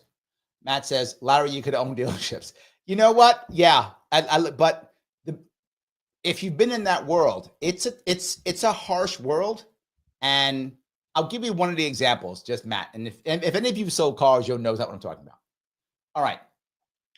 Young person comes into the dealership, 22, 23, 21, maybe college student, whatever, wants to buy a car.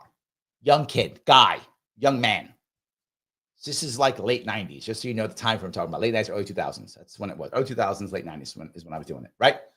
So he comes in, and I'm like, okay, young guy in college. I'm going to put him in a Honda Civic. That was the car of the day. I'm going to put him in a coupe, so he's got 2 doors, throw a spoiler on the back. He'll be looking cool, got a cool car for the ladies, his boys, he's cool, he's good, right? That's a very inexpensive car, right? Not just that, the spoiler at the time would cost us like $100, right? And then labor, which was us because we paid for the labor, right? It was us for labor, right? So maybe not $100. So I doubled it, markup. So I charged him $400 for the spoiler. $400 for the spoiler, cheap car, good. He'd be happy, gets the car. My manager fuming at me, Matt, mad at me. Why'd you give him that car? What were you thinking? You should have given him, we got 3 Odysseys in a lot, which, by the way, I don't know if they still exist, but Odyssey was the minivan of the day, right? That's what it was in the Honda. I still remember the cars because I used to sell them, right? It was Odyssey. And I said, he's 21 years old. I'm going to give him a minivan. He's a single dude going to college. I'm not going to give him a minivan. Doesn't need that. Yelling at me because he wants to get rid of minivans. I don't care. I'm trying to make my customer happy, right? Then he's mad because I didn't charge $700 for the spoiler. I said, spoiler costs $100 plus labor, which isn't labor. So I doubled after the BS labor. I still doubled it. So you still make $200. I mean, more than that and I got it carved a lot. And we bought a stupid spoiler, which isn't anything. That spoiler's probably worth $5, right? So we still got $400 for the spoiler. Mad at me, yelling at me, call me names. Next time I want you to sell that goddamn Odyssey, blah, blah, blah. At one point, I told him where he can stick that Odyssey. And yeah, and that was everywhere. So the lack of respect for the customer, the just when to push stuff was a thing I didn't want to do. I couldn't do it myself. Me and my stupid morals. They get in the way. They do get in the way, is all I'm saying. Yes. So, yeah. Matt worked there. Okay. Yeah. He says, I found selling cars to be so hard. People indeed actually are just looking. I had a terrible conversion rate. Oh, no, I was killing it. Like my first weekend, I sold like out of 5 cars, whatever. I was crazy. I was closing left to right. Yeah. That was very easiest I've ever had. Matt goes, I'm most not very aggressive with it because shit, I'm broke too. So I know how when someone just want to look. I know, but those people, I would be nice to them. They had lookers. I'd be very nice and polite, give them the stuff and leave them alone. Like, I'm not going to stay with them, right? There were people wanting to look. They'd come in. They'd say, you know, that's okay. So I'd give them some buying pushes to see if they actually were looking or not. Some people will say they're looking when they're not, just to try to get you off. So you know how to deal with that issue. If you're a good sales rep, you know how to find out whether they're there or not, right? And if they're really just looking, give them a couple of brochures. They have brochures then. Now it's probably on the phone, I guess. But back then they had brochures. Give them a brochure, put them in a car. Thanks. If you change your mind, let me know and go get somebody else. So that's what I used to do back then. But no, it was, so you know what I'm talking about then, Matt. You've been there. You know how that works. So yes. Roy says, capitalism doesn't care what you think. Correct. It's not evil, as they say. It's just apathetic. Yes, it's just apathetic. Correct. Yes. All right. Let me grab some more of these. I'm sorry. Maybe think twice when you're using AI in your hiring protocols. Take a look at these emails I received. Good morning. I hope this email finds you well. You recently received a declination letter regarding a job position. However, in taking a second look at your application, I'd like to schedule a brief phone screen. Nice. Okay. So clearly what's happened here, my resume got pushed away by some use of artificial intelligence, and they were very impressed with my highly qualified stats. Just kidding. 30 minutes later, they canceled. 30 minutes later, they sent me an email saying they already hired somebody. And the next screenshot goes perfectly with that clip. We are reopening the position. We haven't found a right fit for the role yet. This is an automated message generated for everyone. Since you're interviewed, this does not apply to you. There were people who we did not talk to, and now we're going to take a look at the second wave of applicants. But they couldn't even take the time out of their day to delete all of the emails from the people they are. Because this is the problem, and this is why he doesn't matter. You know this. There are people who will literally send out 200 resumes in a week, 300 in a week, 500 in a week. They don't care about the job. They just want a job. They don't care. So you flood these people with stuff to a job that you know you don't care about, that you're just going to take the cash and run. You're probably going to quit as soon as something better comes around. You know this already. And you're mad at them? I'm not saying they're right, but stop acting like the worker is somehow righteous. We're all just people. All of us. The person hiring, the person who owns it, the person getting a job, the person looking for work. We're all just people. You're not awesome because you're a worker, or awesome because you're an owner, or awesome because you're a manager. You're just a human being. That's all you are. So if the worker wants to send out 500 resumes, knowing that he doesn't care at all, just wants a job, doesn't care at all, knowing they're going to treat the job like garbage, so they find the right one, they're going to waste the time of the employer. That's fine. But when the employee defends himself, that's evil. No, this is dog eat dog. That's who it is. Just accept it as true. It's not being so mad. Looked at. So I don't know why any of these companies would be surprised when people are using scripts and AI themselves to just apply for every single job on a site. Just nonstop putting out resumes in every job application under the sun. Even people who... Yeah, he admits it. Yes. Nate says it. Yeah, this is Nate. Nate, perfect. This is what I just said. Nate's, yes. He says it doesn't happen often, but I don't ask for time off. If I need time off, I'm telling you and taking it. Yes, because I know Nate. Nate shows up and works, and people need people who show up and work. And when that person goes, I can't be here for these 2 days, the boss goes, oh, come on, man, or something like that, tries to push Nate into doing it probably. And Nate goes, appreciate the push, but no. And the boss goes, damn it. Okay, see you Monday. That's how that works. That's how that works. If that guy at Chuck E. Cheese really did show up and dance with the kids and whatever, all they did was go, I'm not coming until Monday. And the boss was like, and when I said, okay, that's how it actually works. That's the reality. Matt says it's a different breed and ecosystem in dealerships. Yes, it is. Yes, it is. So true. 100%. It's not a place that I wanted to work, and I would never want to work there. So yes. Shin says, my point is you seem to be suggesting that simply because we didn't have something for a long time means it isn't necessary or helpful. No, I'm showing you that it isn't necessary. That's number one. I've proven to you that it's not necessary. And then I've shown you that it's literally not helpful. Right? So yes, I didn't say simply because we haven't had it. I'm saying we went to the moon, we won World War II, we built the Empire State Building and the Twin Towers. All of our presidents, every one of them. So it's not necessary. Clearly, it's not necessary. That's obvious. Now, is it helpful? No. If it was helpful, the wealthy would use it. That's just obvious. If it was helpful, the wealthy would use it. They don't. It's not helpful. And we have people who can't read. And our literacy rate has gone down since it came in. Literacy rate has gone down. It's clearly not helpful. I even go as far as to say it's harmful. Yes. Yes. Absolutely. Nate coming in, Zac Rios. Just because I don't want government to do something doesn't mean I don't want the thing to be done. Government's force. I want things voluntarily. This reduces waste and fraud immensely. Yes, yes, and yes. 100% true. Yes, absolutely. 100%. And of course, Shin goes too. And if someone should discriminate against the poor minorities in education, should people be left to suffer? Okay, Shin, that's happening now. Let me say it again. That your fear, if we don't have it, the bad thing will happen. The bad thing's happening now.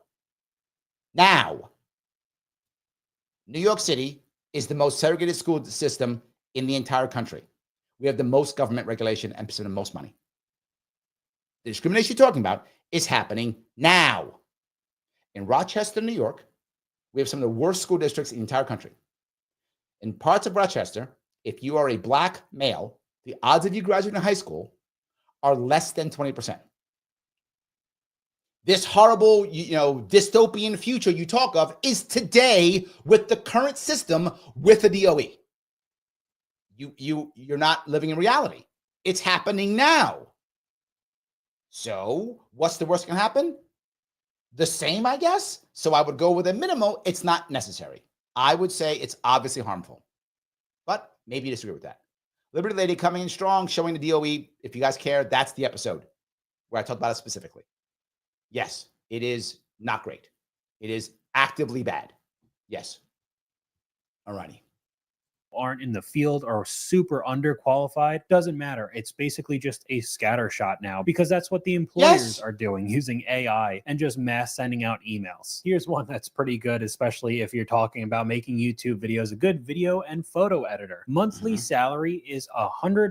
Wow, a whole $100. Ideally, can also animate 2D and 3D. Also, ideally used to make advertisements, so they could take whatever you made in Photoshop or animated and then profit off of it, using it in commercials. Of course, work efficiently and diligently.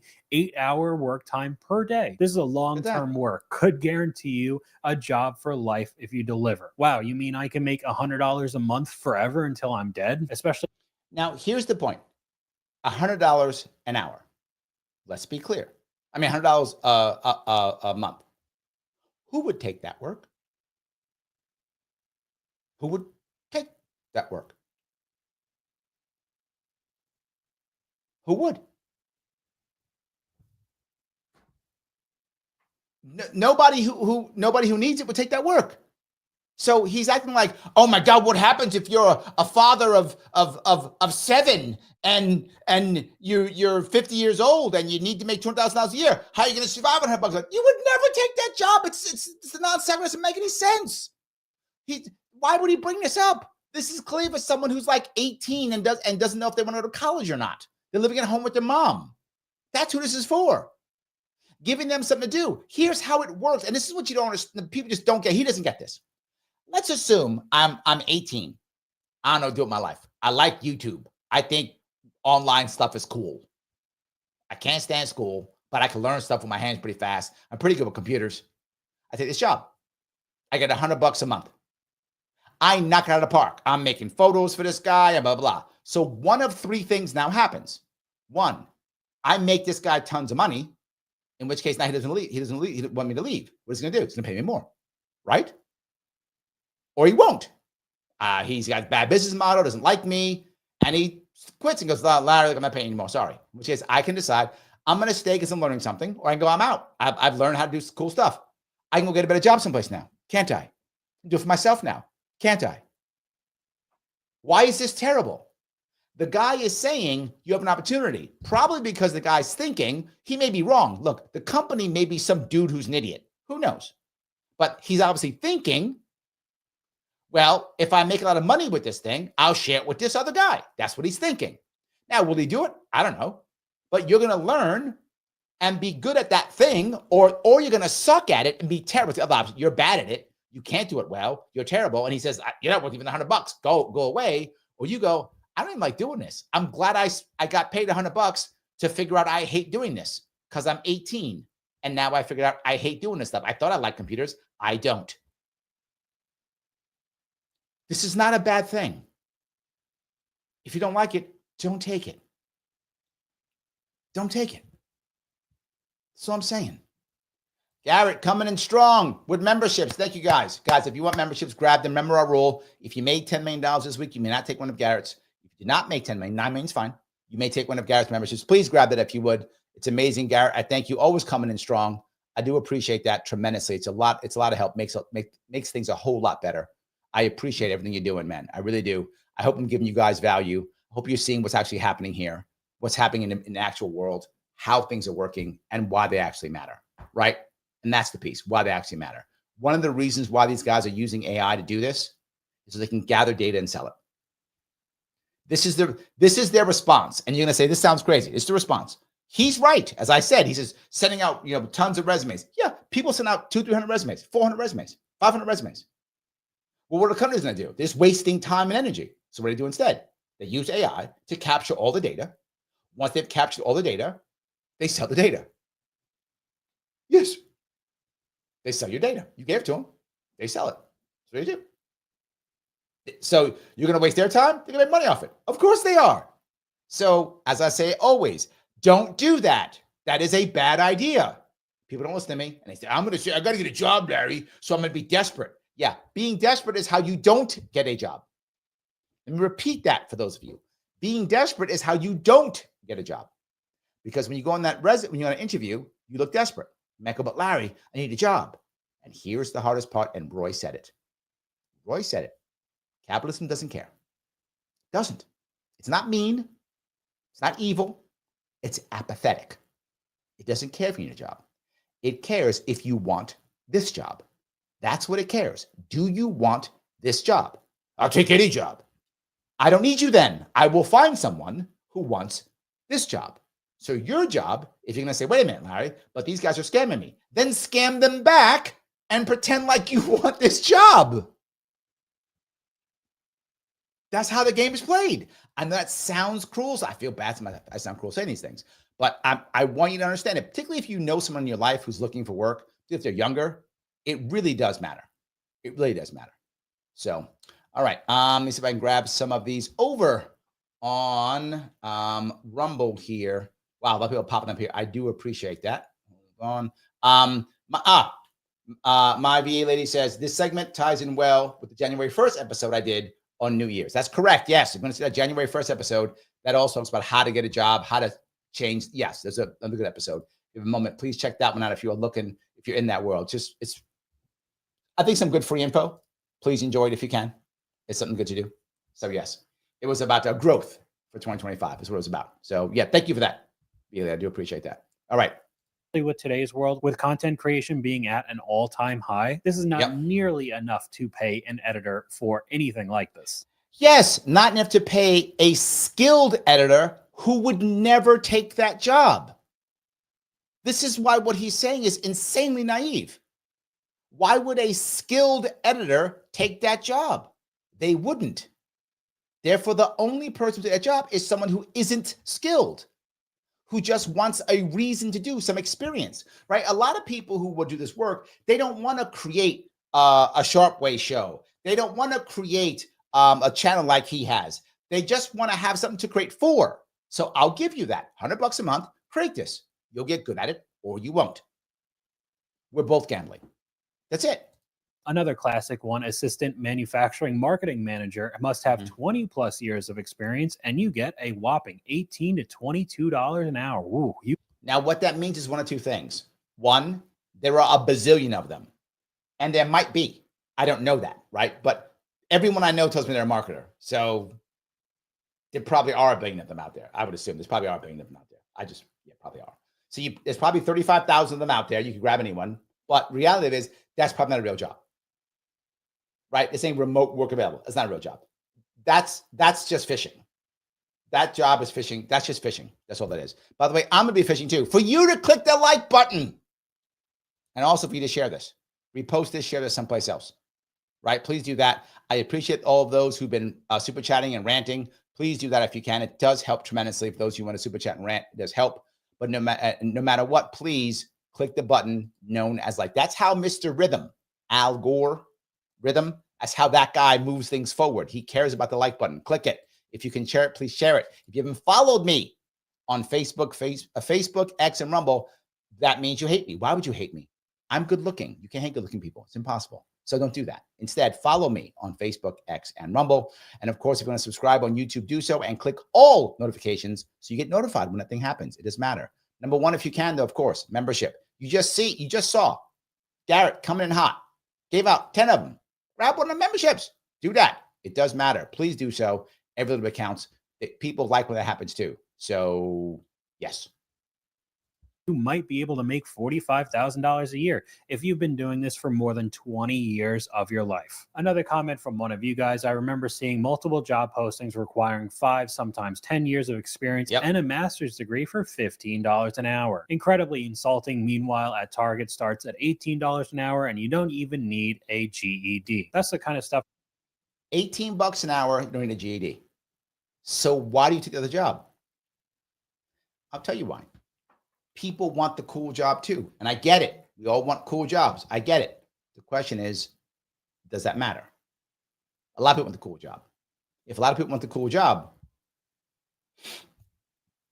then they can pay you less because lots of people want the cool job. I always thought when you are these types of companies putting jobs up on Indeed or something like that, a lot of corporate 9-to-5s, if you're paying less than literally going to Walmart or Target, I know retail definitely is not a walk in the park. It could be a nightmare. But how do you expect anybody to actually put 100% effort in when you're barely paying them anything? But speaking of retail jobs. But that's a point though, right?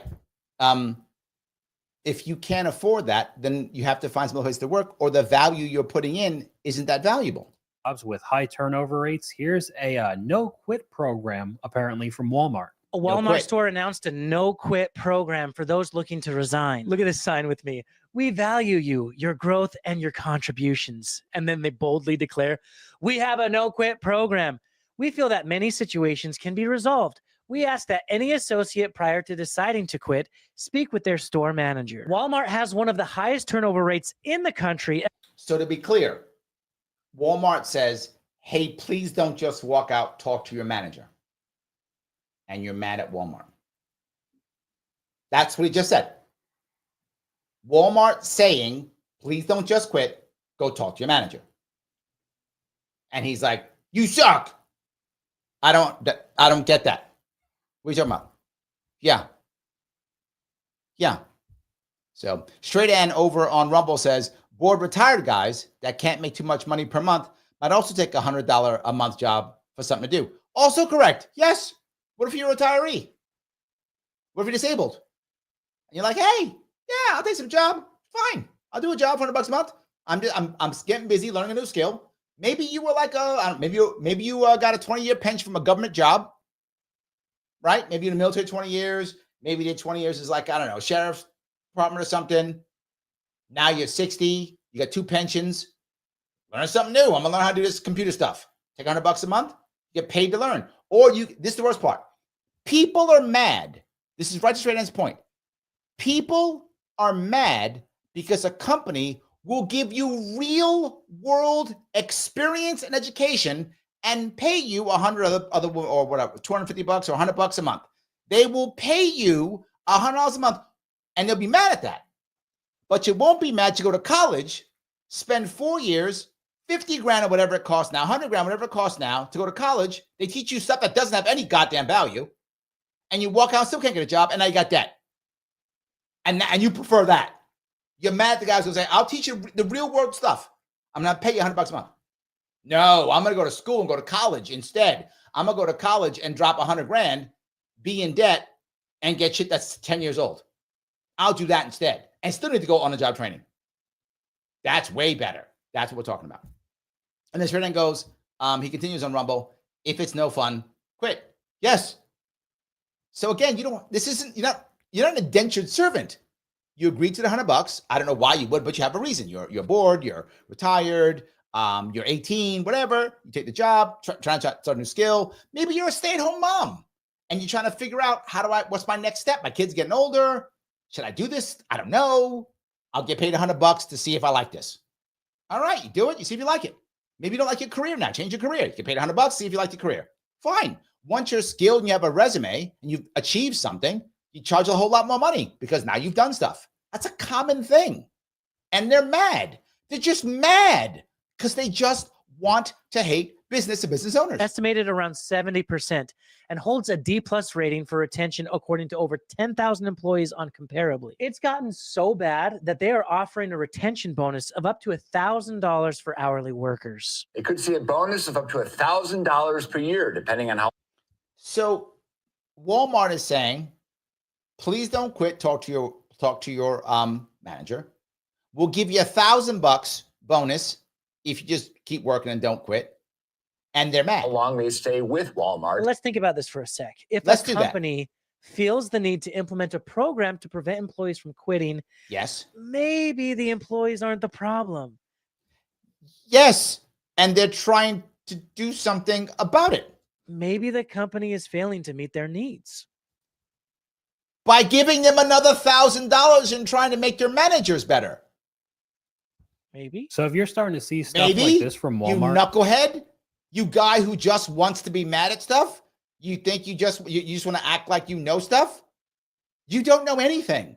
The ignorance here is insane. The ignorance is they're making everything worse because people are listening to them and going, yeah, that's right. It's stupid to give us extra money if we stay. Why would they do that? What? Why would they want us to talk to our managers? That's dumb. What? What? in this job market, you have to know it's really rough to work there. I mean, 70% is pretty insane. Here's one that's just a laundry list of required experiences and skills for $8.50 an hour. You'll be now that actually is sadly in the exotic animal world. That is sadly common. That is sadly common. And for those, a lot of people who work in that field, they're very specialized.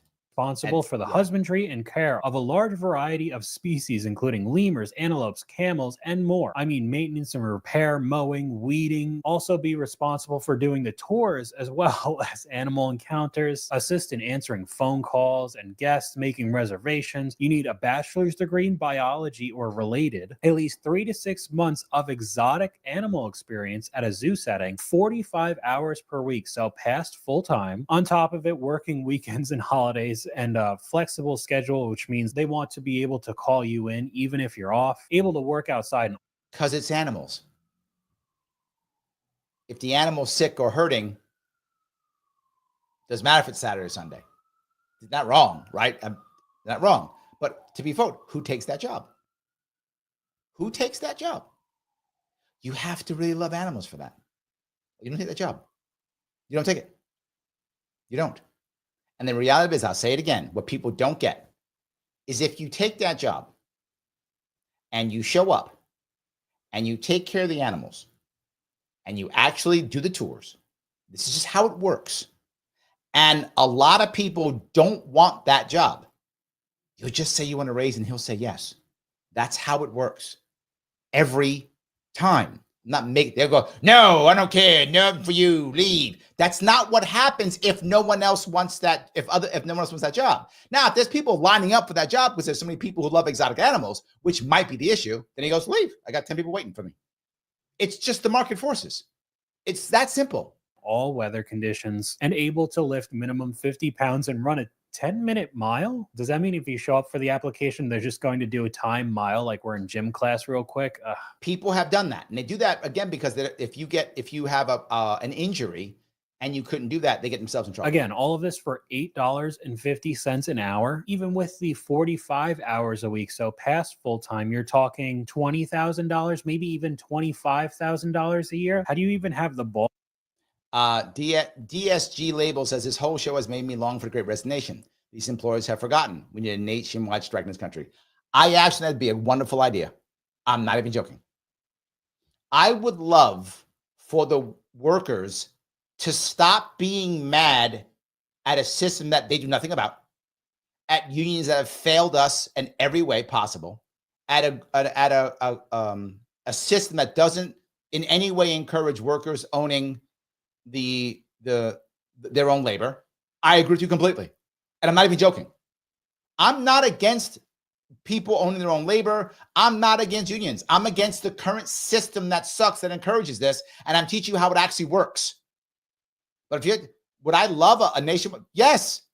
Strike. Yes. Because you know what would happen? The people who are truly valuable They would beg to come back.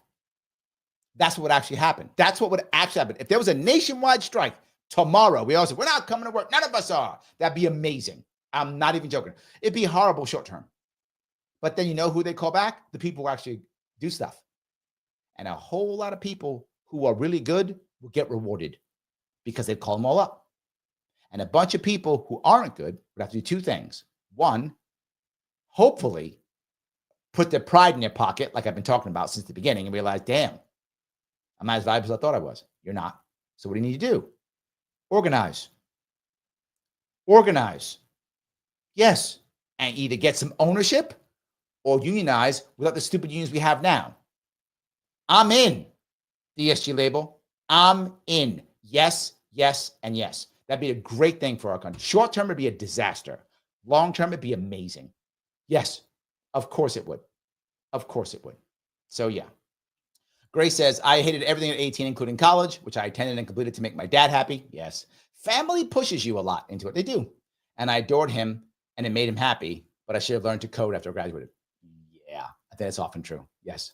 To put this on any website at all.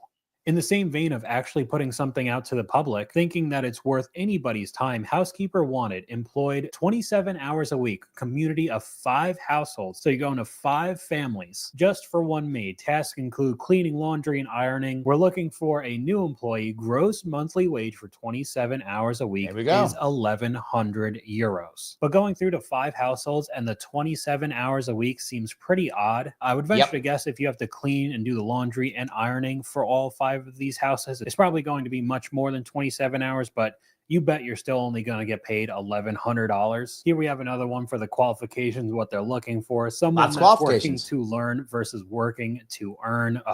As soon as they start running.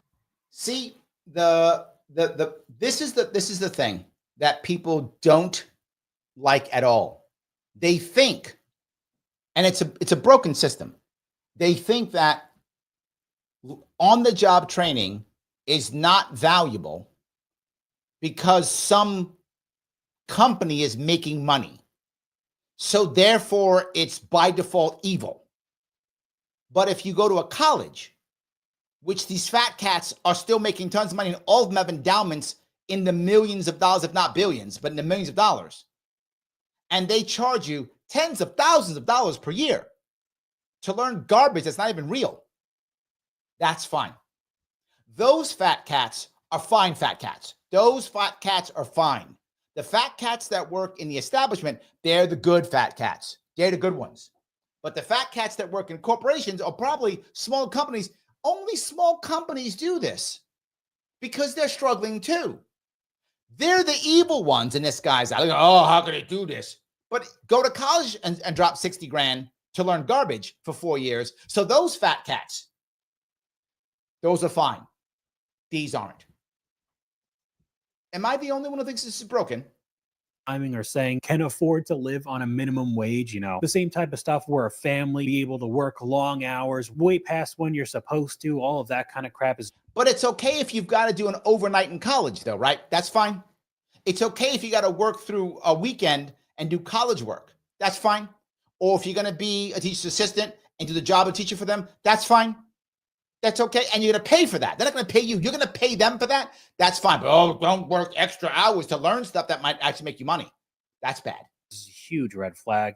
Understands the sacrifice of working at a startup, but things were not. It's a startup. He's punishing a startup. And you go down the border, it says familiar with cannabis. It's a cannabis startup.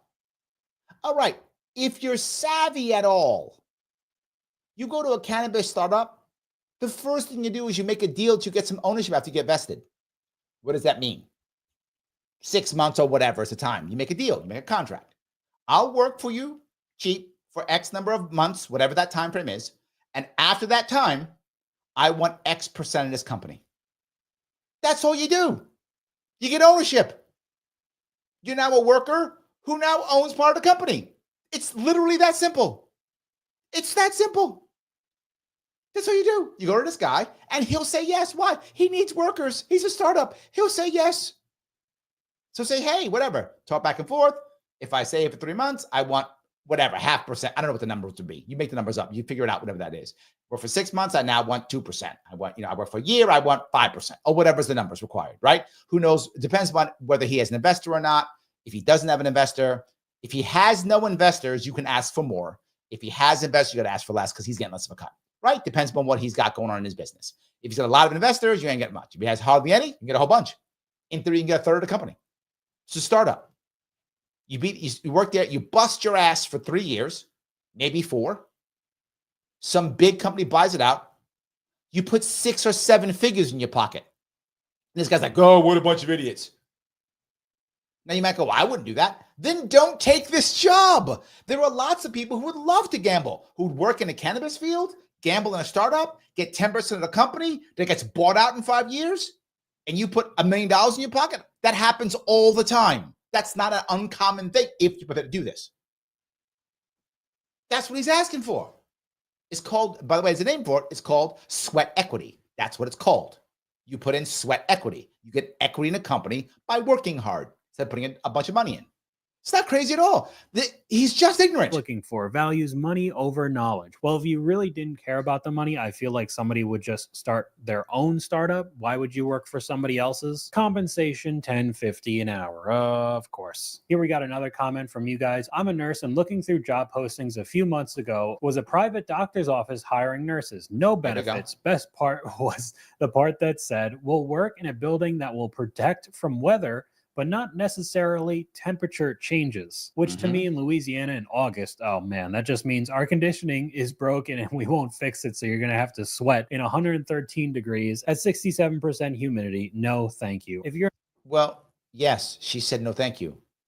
You don't have to be mad. in the doctor's office looking for nurses and you can't afford to fix the air conditioner, especially in the South like that, I don't even know what to tell you. What are you doing? If anyone's looking for an update on the current state of the job market, I am. do I have a social interaction to share with all of you? Tell me. So today I got a phone call from a recruiter who I had previously worked with. And I had been working with him for a while for a role at this company. And I didn't get it, but that's completely okay. And today he reached out and is it really okay though? He said, hey man, I have this other role at that same company that I think you would be perfect for. And I said, cool, tell me a little bit about it. And he starts describing the role. And it is the exact same role as the one that I had previously interviewed for. He is describing it the exact same way. So I then asked, changed the name. Hey man, how much is the salary? What's the salary band that we're working with? And he described to me that the salary band was very competitive. And perfect for this level of expertise, but it was $20K less than the role that I had previously. He said, for this expertise. Why is he upset? Because he's insulted. That's why he's upset. He's insulted. That's your expertise, bro. That your recruiter who's been working with you for a while. So he knows how incompetent you are. He knows how broken you are. He knows how you suck at interviews why you can't get a job. He knows that. So the company says, let's put this thing out. And the people who showed up are all knuckleheads compared to what they wanted. Well, if knuckleheads could do it, we're not going to pay them all this money because they're knuckleheads compared to what we wanted. So we're going to change it. Makes no sense. You could just not take the job. Interviewed for. And they but he's insulted. Were the exact same role. This company was trying to hire the exact same role, exact same person for $20K less. So let me ask a question in return. What if he had gotten the first job and they loved him? If he said yes to him and they were like, this guy's great, we love him. And he said, look, I love this company and I love you and I'm glad you love me. I've been looking around and it looks like the market is telling me, and this is how you would say it, right? The market's telling me that the salary you're offering here is not the right salary. The market is telling me, when you use the phrase the market, it means you're looking someplace else, right? That's how you politely say I'm looking at other jobs. You say the market's telling me that, and I'm giving you some words to use if you're looking for a job. That's how you say that without going, I'm looking someplace else. The market's telling me that, I mean, it's probably another 10, 20K is where this should be. They go, wait a minute, you know, 10, 20K. That's what he'll be doing. Would he be a bad guy? Would he be mean and nasty and terrible? No, he'd be smart. He'd be smart. He'd be trying to up his salary by 10 or 20K. He'd be smart. Of course. I would do it too. I would hope you would. He'd be smart. Now, he's talking about 10 or 20K less. So that means his job is probably a six-figure job or in that area, probably. So he's accustomed to that kind of salary. So he's been coasting, but he's not that good at what he's doing. It's probably why I got laid off, why I can't get a job now. He's really bad at communicating, right? People who are often good at doing things are often bad at communicating. He's bad at communicating, obviously, right? So he can't communicate that well. So he's got a crappy recruiter who's just worried about making dollars.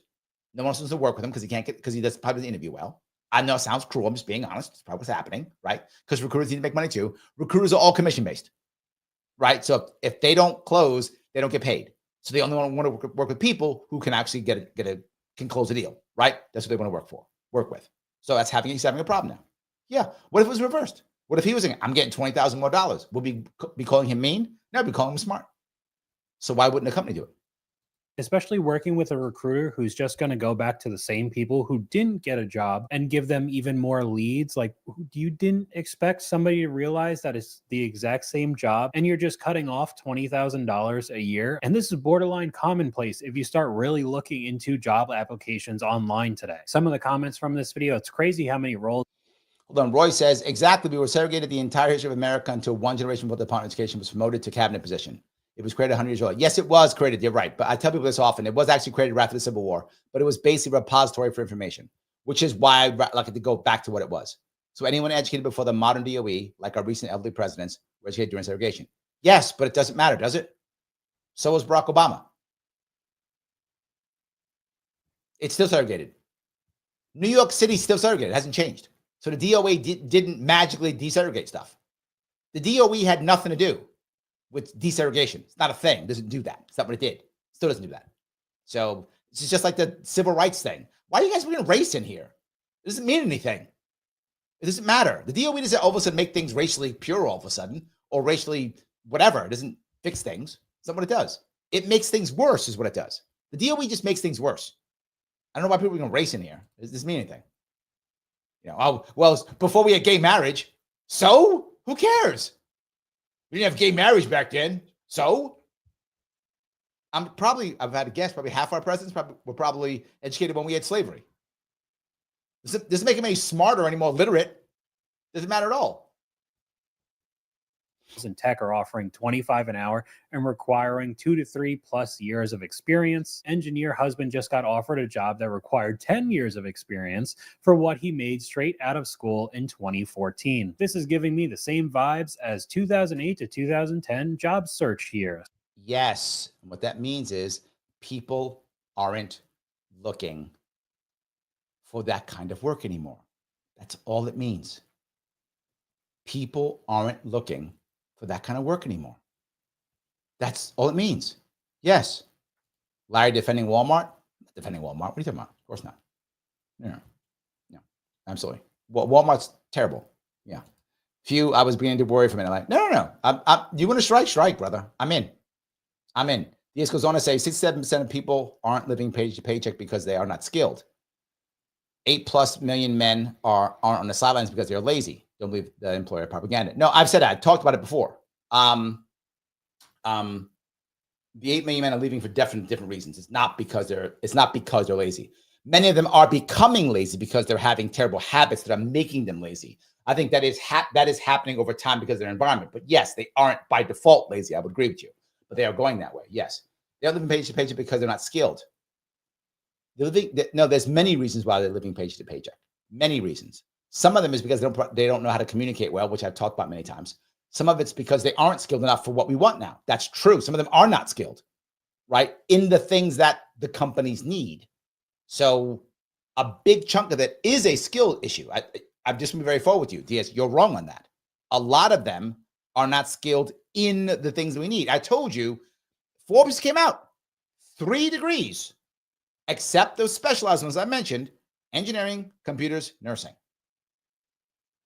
That's what the country needs. The companies need. You don't have that unless you're specialized, right? Again, specialization is different. You're not skilled in what they need. And that may make you feel bad. That may make you feel uncomfortable. But if you don't recognize that, whoever I'm talking to here, not just necessarily you, I'm talking you generically, you're going to become one of those 8 million men by default. Or you're going to be paycheck to paycheck by default. There absolutely is a skill gap. Not all of them, obviously, but that is a chunk, 100%. Yes. Christine says, I once offered to work a job for free, so I learned everything. I was on the payroll in a week. Yes. All the time. Yes. Michael says, negotiating skills sadly lacking consistently. It is a big problem. I try to teach it, but people often don't listen. So yes, 100%. It is definitely an issue. Yes, absolutely. Phil says, colleges are well endowed, Larry Sharpe. Some of them are, man. Just saying. You know, I'm not mad. I'm not mad. You know, I'm not mad. Yes. Paula says, the DOE's existence correlates perfectly with young Black men leaving high school functionally illiterate. Also true. Also true. Yes. Yes.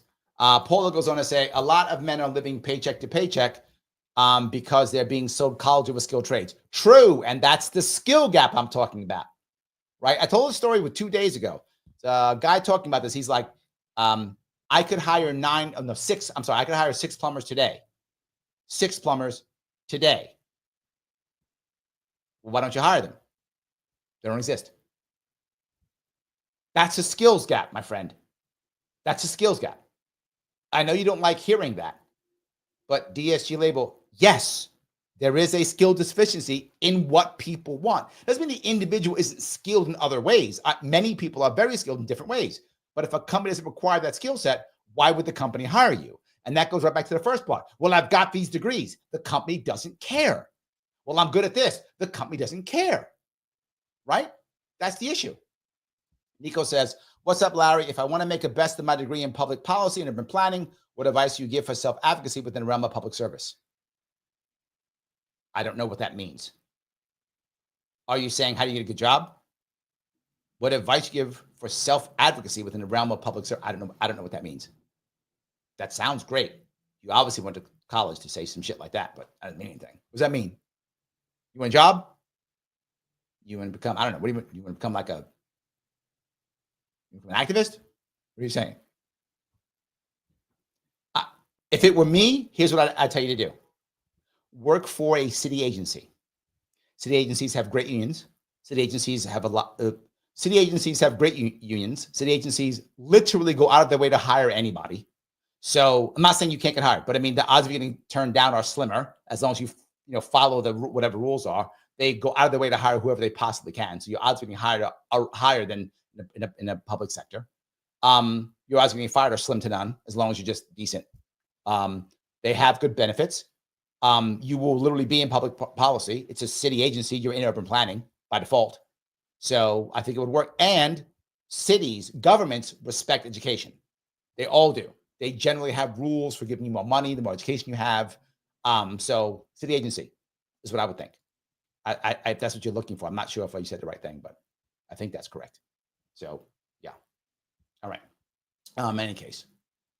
So that could go back to the CNN article where companies are acting like we're in a recession, but we're not officially in one because the government didn't say so. Here we could see a job application for a hiring assistant from Ridge Wallet, which is a full-time remote job. And you've probably seen on many other in-video sponsors from other YouTubers. It's just a pretty condensed wallet that we've seen for a number of years being sponsored across like every type of YouTuber. I've seen it a ton of times, but a full-time remote job for only $12,000 to maybe $14,000 a year. 40 hours a week, even if it is remote, doesn't really seem like the best deal, especially when you see that it's in Canada. And if you know anything about the Canadian market right now, I know the US is having a cost of living crisis. But it's remote, so you don't have to be in Canada. That's the point. A remote job for $12,000 a year, depending upon where you are and what you're doing, may be a good job. I don't know if this is good at all. I have no idea. But why do you care if it's from Canada or not? If it's remote, it's entry level. So again, the kind of person who would do this, who would take this job, is someone who's like, "Hey, I'm changing jobs. I just got out of school. I used to be a stay-at-home parent. Now my kids are leaving. Maybe my spouse works and makes good money. I'm going to make some part-time work. I want to change something." That's what you would do this job for. Why are we assuming every job you get is got to be the full-time job that you can support a family on? That hasn't been true in this country for decades. Now, maybe we do what DSG says and we all strike and that changes. But until that happens, that's not what it is here. That's just not how it works. I'm looking over. Michael says this job's still available. He's ready to jump on board. He's ready to call him up right now. See, people will take this job. Absolutely. You just sit home and do it? Yes, absolutely. Shin says, Larry, this has everything to do with the lack of equality in our schools, deeply tied to racist due to our country's racist past. Okay, assume that's true. Let's assume that's true. It's deeply tied. Let's assume it is. I don't think that's true, but let's assume I'm wrong. You are correct, Shin. This is all because of lack of equality and racism. Okay, we've had a DOE now for 45 years. 2 generations. They haven't fixed it in 2 generations. Even if you're correct, it's all racism. Okay, 2 generations. Not 1 generation, 2 generations. They haven't fixed it. So if that's the problem, this is the wrong tool to fix that problem. So even if you're right, this is still the wrong answer. That's what I would tell you. Even if you're right, this is the wrong answer. So just because racism doesn't mean government's the answer. And to be forward, I did the entire show. When you have a moment, I think it was like 2019, 2021? It was you have a chance, look at my Juneteenth show. I think I did like four years, maybe 2021. I discussed exactly how the government made racism worse in every aspect from 1619 until today. I include education in that. I include housing in that. I include everything. It's about an hour and a half, 2 hours, about an hour and a half. I express it all. If you care that much, I show you literally from 1619. I show with receipts. There are receipts in that show. I literally show the videos. I show government documents in that show, showing literally how the government made racism worse from 1619 to today, not better. So even if you're right, government has proven, and I prove with receipts in that video, about an hour and a half in that video, that government made every single thing worse when it comes to race in America. If you watch that show and tell me I'm wrong, please show me receipts. I'm happy to be wrong. But I put receipts in that one. That's why I talk about that all the time. Go to my Larry Sharpe and put Juneteenth. You will see that show. It will give you everything. So yes, even if you're correct, this is the wrong answer. Clearly the wrong answer. Again, I have receipts in that one. Demonstrably, it is the wrong answer. Government does not do that well. So yes. Liberty Lady has, there we go. It was 4 years ago. There we go. That's it right there. Click on that if you want to, if you care. Thank you, Liberty Lady. She's not playing games. Yes. So yes, if you can, yes, please do that. Yes. All righty. Let's see here. Mike says, Larry, if this guy's audience is smart, they should be applying to every business he is featuring and denouncing. He is calling the number of competing candidates. Every business he mentions is saving money on HR. Oh, interesting. I like that. Ryan, leave it $2. Government makes everything, including racism, worse. Accurate statement. And again, during that, if you check that one out, I have receipts. Like I'm not just saying stuff. I show details on that. I even talk about the Wall Street that the government bombed, all that stuff. The redlining, the whole deal, all that stuff. And if you, and feel free to check that one out. Receipts are all there. We'll wrap this up. Everything's very expensive, but when you start looking at the housing prices and the food prices, just to be able to... It's remote. Dude, it's remote. Survive in Canada, it is even worse. So $12,000 there goes even shorter compared to the US. So a full-time job, and you are not going to be able to afford anything up there. Another amazing Facebook post for a babysitter. Need of a babysitter from noon to 7 p.m. Monday through Friday. The hours vary depending on when my boyfriend gets home. Can pay 65 to 75, maybe more depending my pay each week, which probably means you're just getting $65. I have 3 kids, 6, 3, and 14 months. So honestly, pretty young kids requires more work. Must be in my home and message me if you're interested. That's not necessarily true. The 14-year-old may take a lot of the work off. If those of you who have multiple kids, you know that sometimes, depends on the age of the kids, an older kid can actually make things easier. Depends upon the kid, how you raise them. Must be reliable and on time. And then the comments, that's 71 cents a child per hour. Good luck with that. Especially on Facebook, where a majority of the people you're friends with are at least somebody you know in real life. Somewhat, maybe it's coworkers or friends or family. So putting this out to the public when you could easily do the math on how little this will actually pay, I feel like would just be embarrassing for yourself. People take it, is my point. But here's another comment from you guys. I received one job offer requiring a full-time engineer with 10 years of experience. We've already seen that in this video. And they were offering minimum wage. I wrote them asking if there was a mistake on the posting, and they went all huff and pouty and asking me not to contact again if I wasn't. And the odds are this was phishing. So I think I've covered a lot of this. A lot of this stuff is phishing.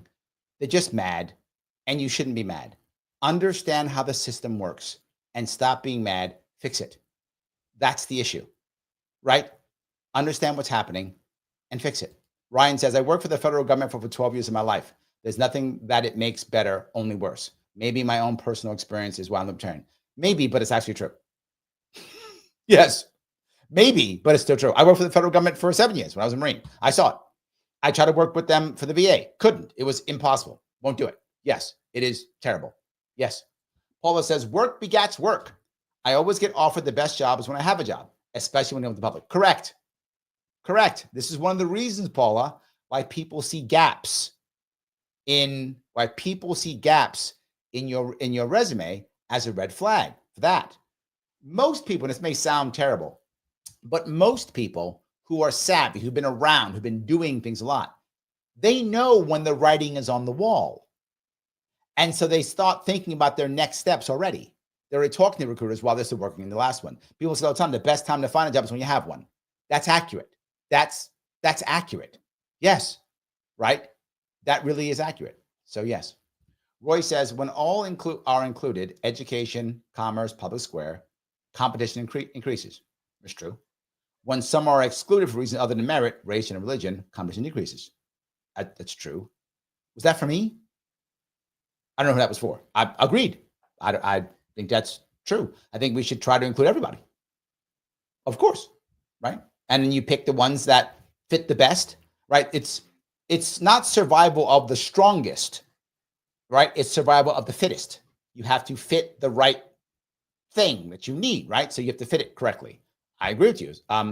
Just because you have the most of X doesn't mean I need the most of X. I might just need half of X and more of Y.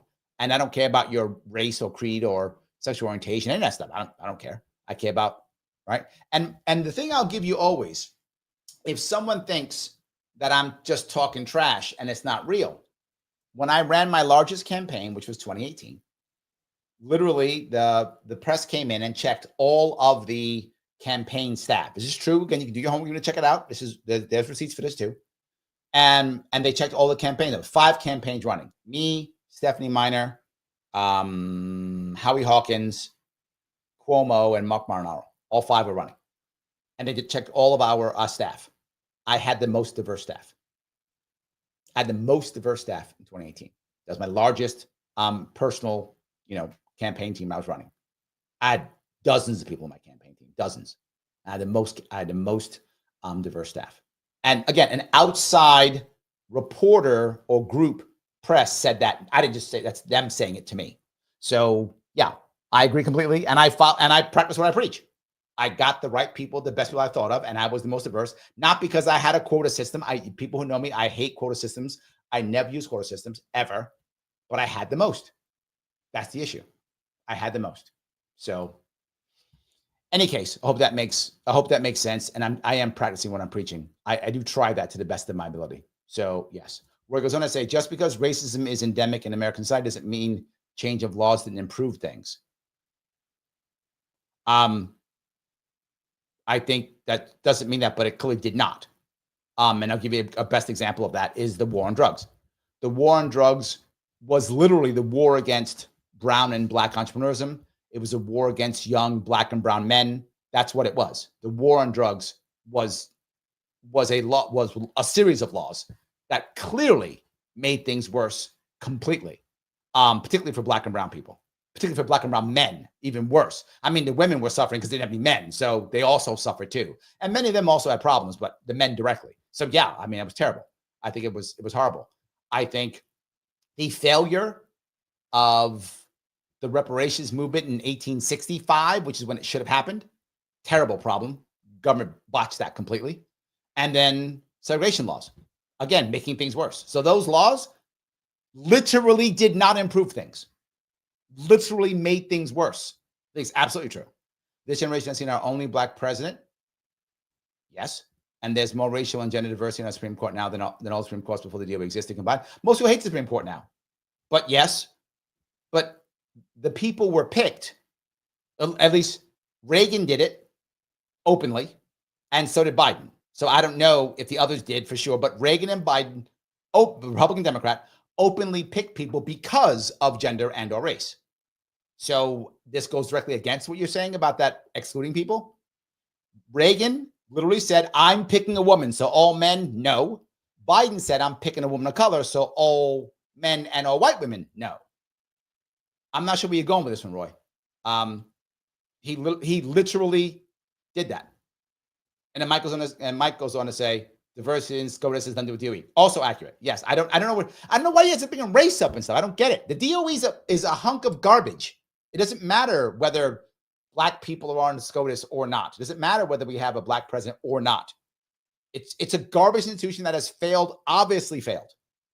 And if your issue is the reason for education being bad is because racism, if that is you're saying that's your reason, which I do not agree with, but okay, maybe I'm wrong and it's all because racism. The problem is this goes back to the cried wolf, the boy who cried wolf. So many people just scream racism for everything that now people don't hear it anymore.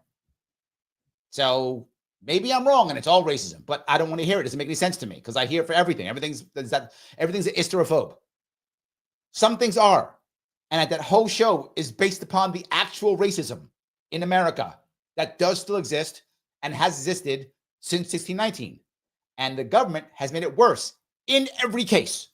Made it worse in every case. Not better, worse in every case. I'm not sure where this goes.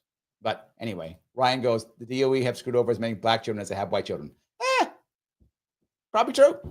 Yeah, it's outside of the Fed. It is our most worthless agency. Yes, yes, and yes. Absolutely. 100%. Yes, I totally agree. So, yeah. All right. Roy goes on to say, this returns to say, Roy says, for the first 200 years, presidents purposely picked only white men. Yes, but I think for the first 100 years, it's unfair to say that. For the first 100 years, yes, you're right, but it will be unrealistic to ask them to pick anything else. In the first 100 years of America, women couldn't even vote and black people were slaves. So I would say yes I would only say that would have any relevance in the second 200 years. It wouldn't be fair to them because of the society that we had then. I was not picking black women in 1850. I mean, that just wasn't realistic, right? So I could say that for the last 100, maybe. Okay, maybe I could say that, sure. So how could it be a problem if Reagan or Biden find a qualified woman?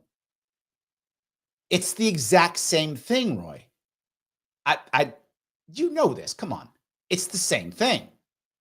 Meaning, if Reagan picked a woman because she was the best person, there's no problem at all. If Biden picked a black woman because she was the best person, there's no problem at all. Those two people, the other presidents might have done the same thing. I don't know. But I know Reagan said, I'm picking a woman, which means his pool, to your point, was not the pool of everyone. His pool was women.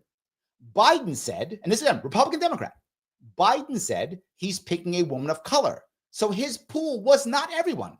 His pool was black women, just like for the first 100 years, the pool was just white men. Same thing. You posted earlier, everybody should be. I agree with you. I agree with it completely. Everyone should be open, right? Let everyone be open. And then if he happens to be a black woman, awesome. I don't care. I don't care what gender or race. I don't care at all. It doesn't matter to me one single bit. All I'm saying is, and again, I practice what I preached. if you check the press, that actually happened. I had the most diverse, and I don't believe in quotas. I think it's terrible. So anyway, we've yapped away. Guys, please do me a favor. Click the button known as like. I've been on all damn night, and I'm sorry I kept you guys so late. Thank you so much for watching so long. I was supposed to come on at 7 and come on at 7:30. I got crazy busy. But I do want to let you guys know that I will be on again tomorrow.